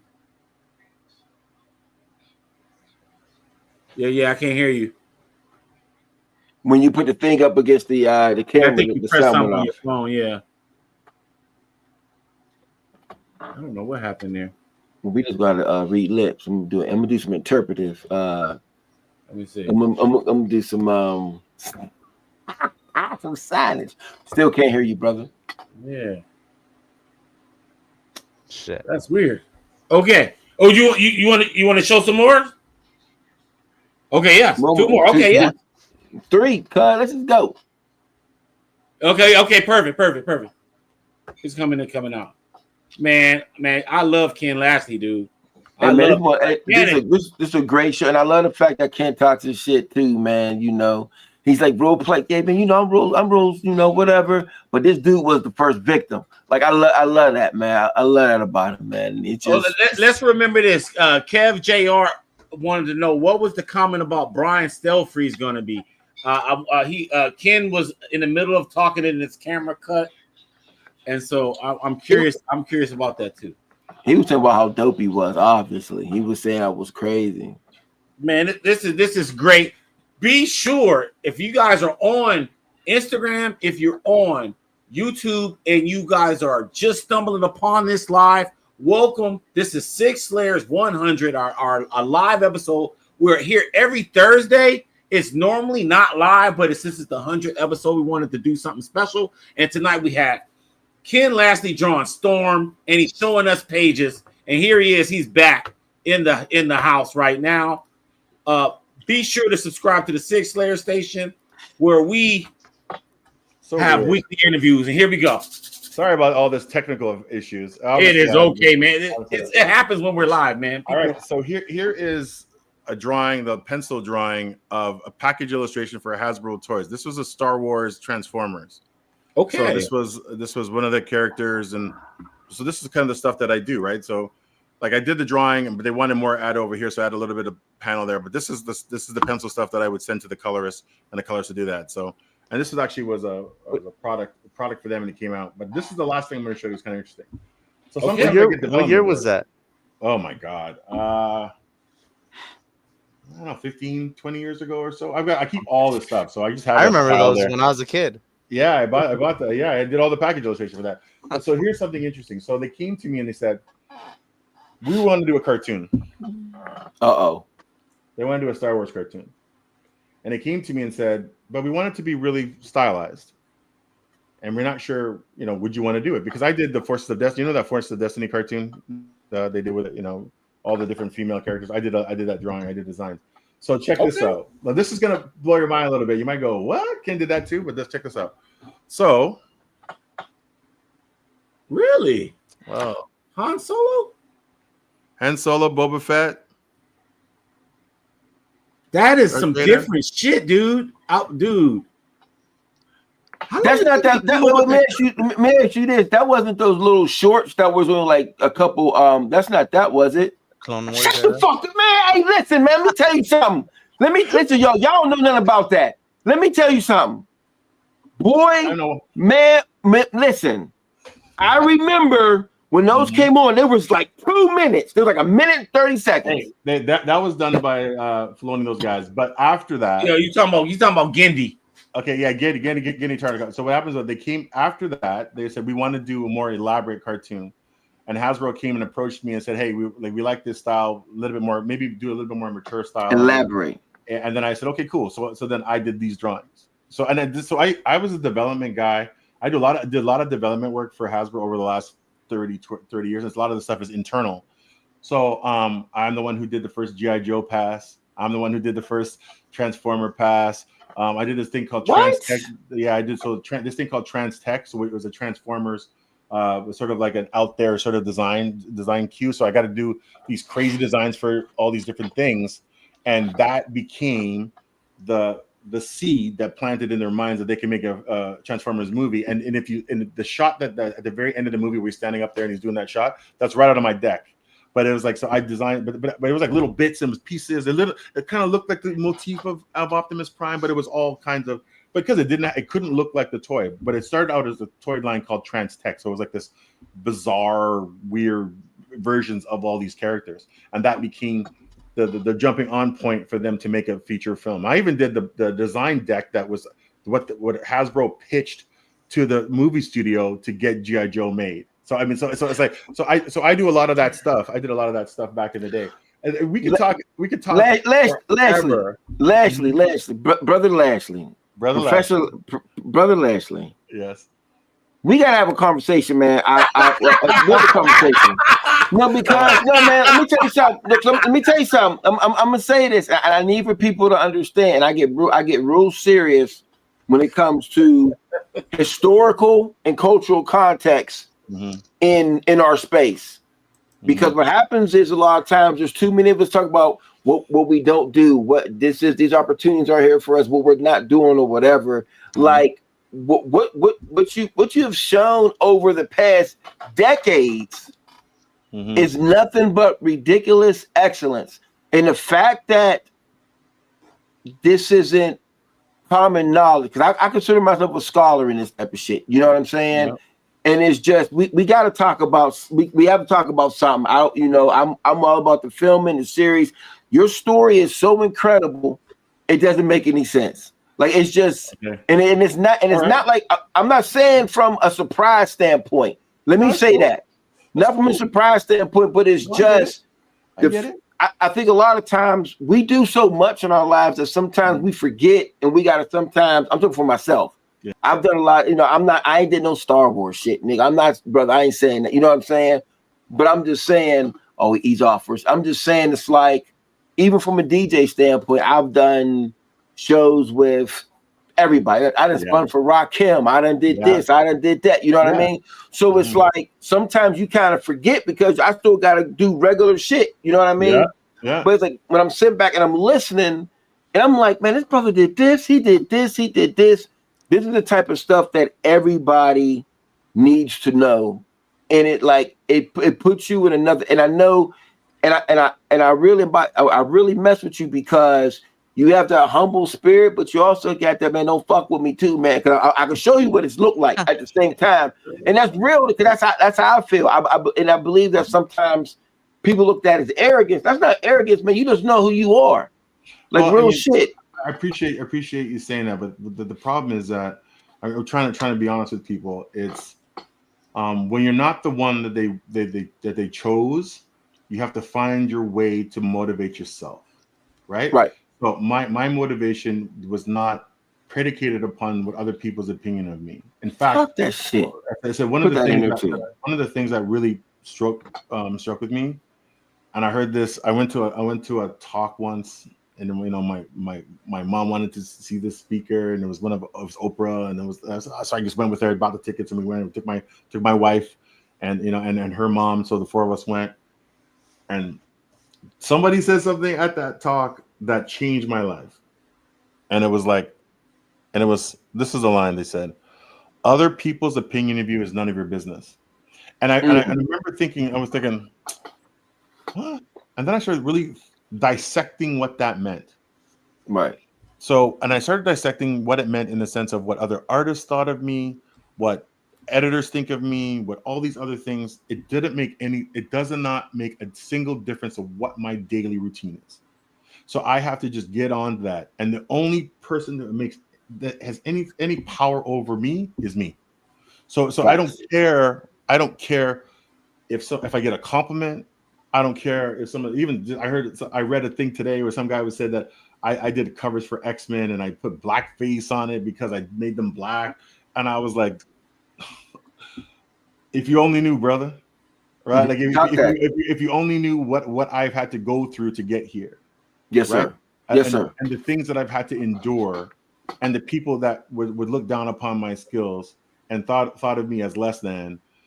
And then I would say, okay, and all I cared about was what I could do on the paper, and that changed the narrative, right? So I think it's interesting because there was a time where I used to fight with publishers that put Ledkilla on a book because KWL was understandable. Oh, KWL, that's cool, that's your name.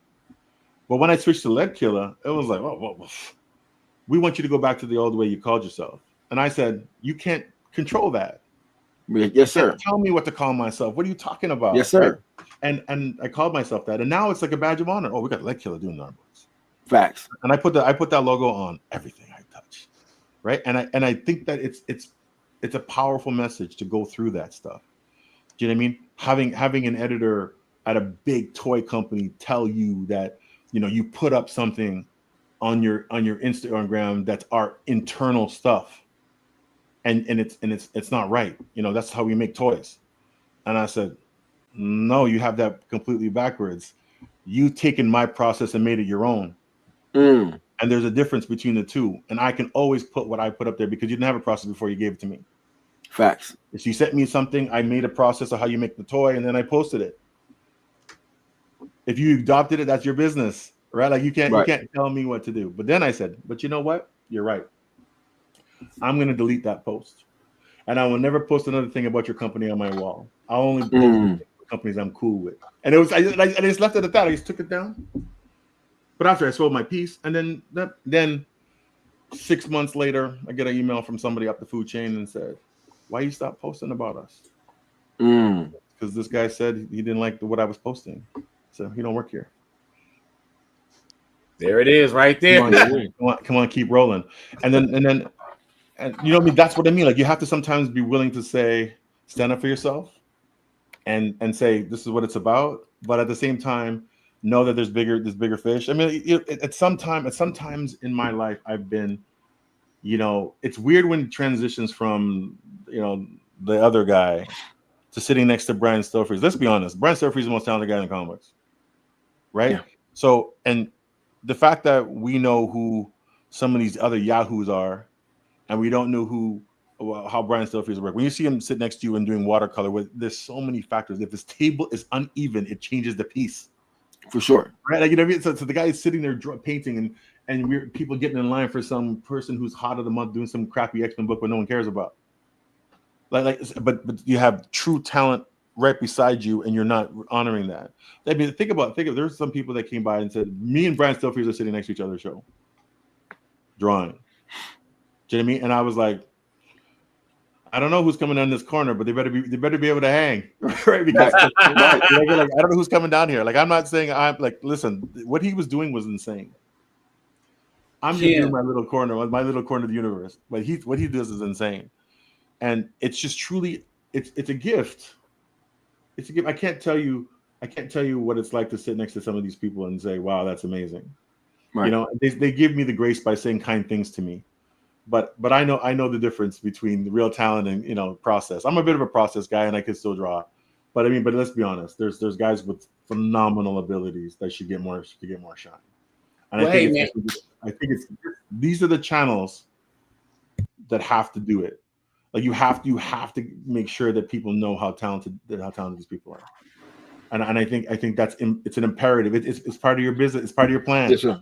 Yes, sir. Part of your plan. Otis been to my house, and he's talking about his collection, and he's talking about, I love your stuff, I love this stuff, and I was like, Otis, I appreciate it. I appreciate the love and support, and I all the time. But there's another factor in all of this stuff. We have to support our own. We have to support each other, but we also have to support the medium is more important. We have to support the medium. People like to discredit what we do as comic book people. All the people that we love. Oh, you love that stuff. It's weird. This and that. Right. But when they make $1 million movies out of the ideas that we have, I guess it's not that foolish. Talk that. And people always like to make jokes. It's, when my wife goes out places and they said, oh, what does your husband do? He goes, oh, he works for Marvel Comics. And then they said, oh, they still make comics? And you go, yes. And then they go, oh, yeah. And like we have a nice car, a couple of nice cars, whatever. And oh, I like your car. And then my wife, crazy Irish lady, says, oh, we didn't get this on my salary. Like she sets the tone. Facts. People have to understand that it's like, you know, it says, so one day my wife was cutting the grass, and I was helping her, brought her a drink, and I went back inside, and then the lady across the street said, "I can't believe, you know, your husband lets you cut the grass. He doesn't cut the grass." And she said to him, "Well, if he hurts his hand, we got to move." Come on, man, talk that shit. You know what I mean? She said that if he hurts his hand, we got to move. That's real. No, she's like, hey, well, let him. I'll cut the grass. You know? And I respect that. She's a hard. She's the reason why I got here, though. Yes, man. Shout out to your wife, man. Ken, man. We got to wrap this thing up, man. I'm so appreciative that you spent so much time with us, and you graced us with your presence on our 100th episode, man. And so I just want to thank you once again. Is there anything you want to share? Any last comments? I'm going to send you a real jersey at the end of this. Oh, that's what I want to say to you. That's what I'm trying to tell you. That's right. You know what? All you guys need to come up here and take you to a CFL game. Let's go. Take you to a CFL game. CFL game was crazy. A CFL game will knock you like, what is going on here? People wearing okay, it's crazy. CFL is a crazy league. You got to come check it out. Grand Admiral Berta says, "Protect the hands" on IG. Hey, brother Ken, check me out in the private chat, man. I'm sending you a message, brother. Let's do it anytime, man. Anytime. We'll talk. Well, thank you so much, Ken. I'll be in touch soon. All right, appreciate it. Take care, brother. Bye-bye. Thank you, Ken. We'll see you. All right, we got my man Ken Lashley here. This was fantastic. Okay, so we're wrapping things up. But before we get up out of here, guys, I just want to let you guys know, if you guys catch the rewind, we had Doug Mahnke, Jeremy Adams, and wrap things up with the great Ken Lashley, and he did a fantastic Mohawk Storm with us tonight. And I want to let you guys know, next weekend, Big Phill, here's your alley-oop. What can they see you next?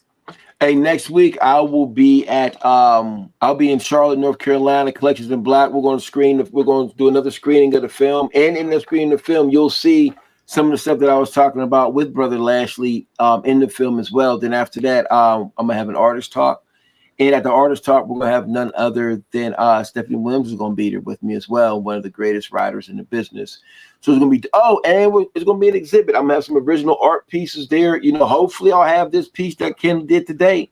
May make his way out to Charlotte also. So we'll see. So God willing. But if you haven't experienced the Collections in Black live, you need to come and check us out in Charlotte next week, 9 Studios, Saturday, and it's going to be a really good event, man. Looking forward to seeing everybody.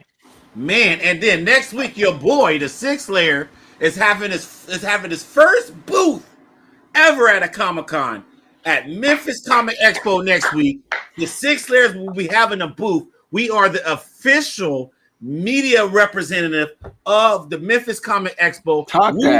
We will be interviewing everybody at the show. Kevin Eastman, Stephen Platt, some of your favorite voice actors like Saj Ventress, which is one of my favorite Star Wars characters. So she was going to be there. We're going to be interviewing everybody. And if you can't make it, if you're not in Memphis, you will be able to see all of these exploits on the Sig Slayers station. The following week, I'll be chopping it up, and you'll be seeing all of these great on-the-scene interviews with some of your favorite comic book professionals. And for this particular show, I'll be interviewing people in the animation world as well. So that is next week in Memphis, Saturday and Sunday, September 13th and 14th. It'll be the first ever pop-up and pop-out and show out of the Sig Slayers station. And I just got my booth stuff. I'm feeling good.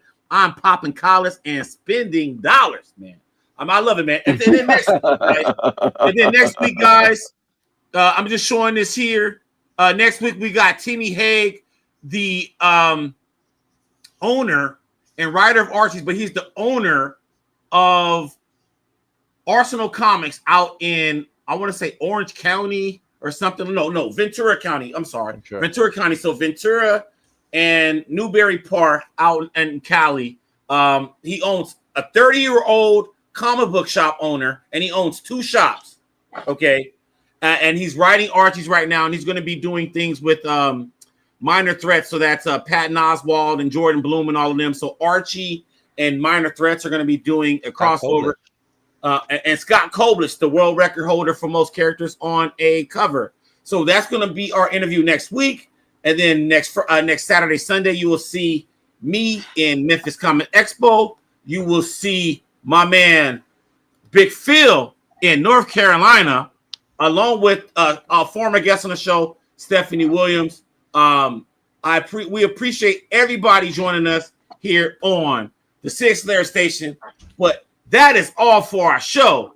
If you like what you see, please subscribe and hit the like button. We'll be back next week. Oh, I'm sorry. I'll be back tomorrow. I'll be back tomorrow with the owner of the Memphis Comics Expo, and we'll be doing a Comic-Con preview, unpacking everything. So I'll be back here tomorrow night going live with Donnie, the owner of Memphis Comics. Hey, Mike, you see, you got Casper from OAX just chimed in the comments. We got the boss, we got the Godfather of OAX just chimed in right there. Oh, what if you got them pirate tickets? You better run them pirate tickets, man. Better run them pirate tickets. Well, hey guys, that's all for our show. If you like what you see, please subscribe and hit the like button. This is Sig Slayers. I'm Mike, speaking for Mark, Ken Lashley, Jeremy Adams, Doug Mahnke, and DJ Big Phill. We are out. Peace. Peace.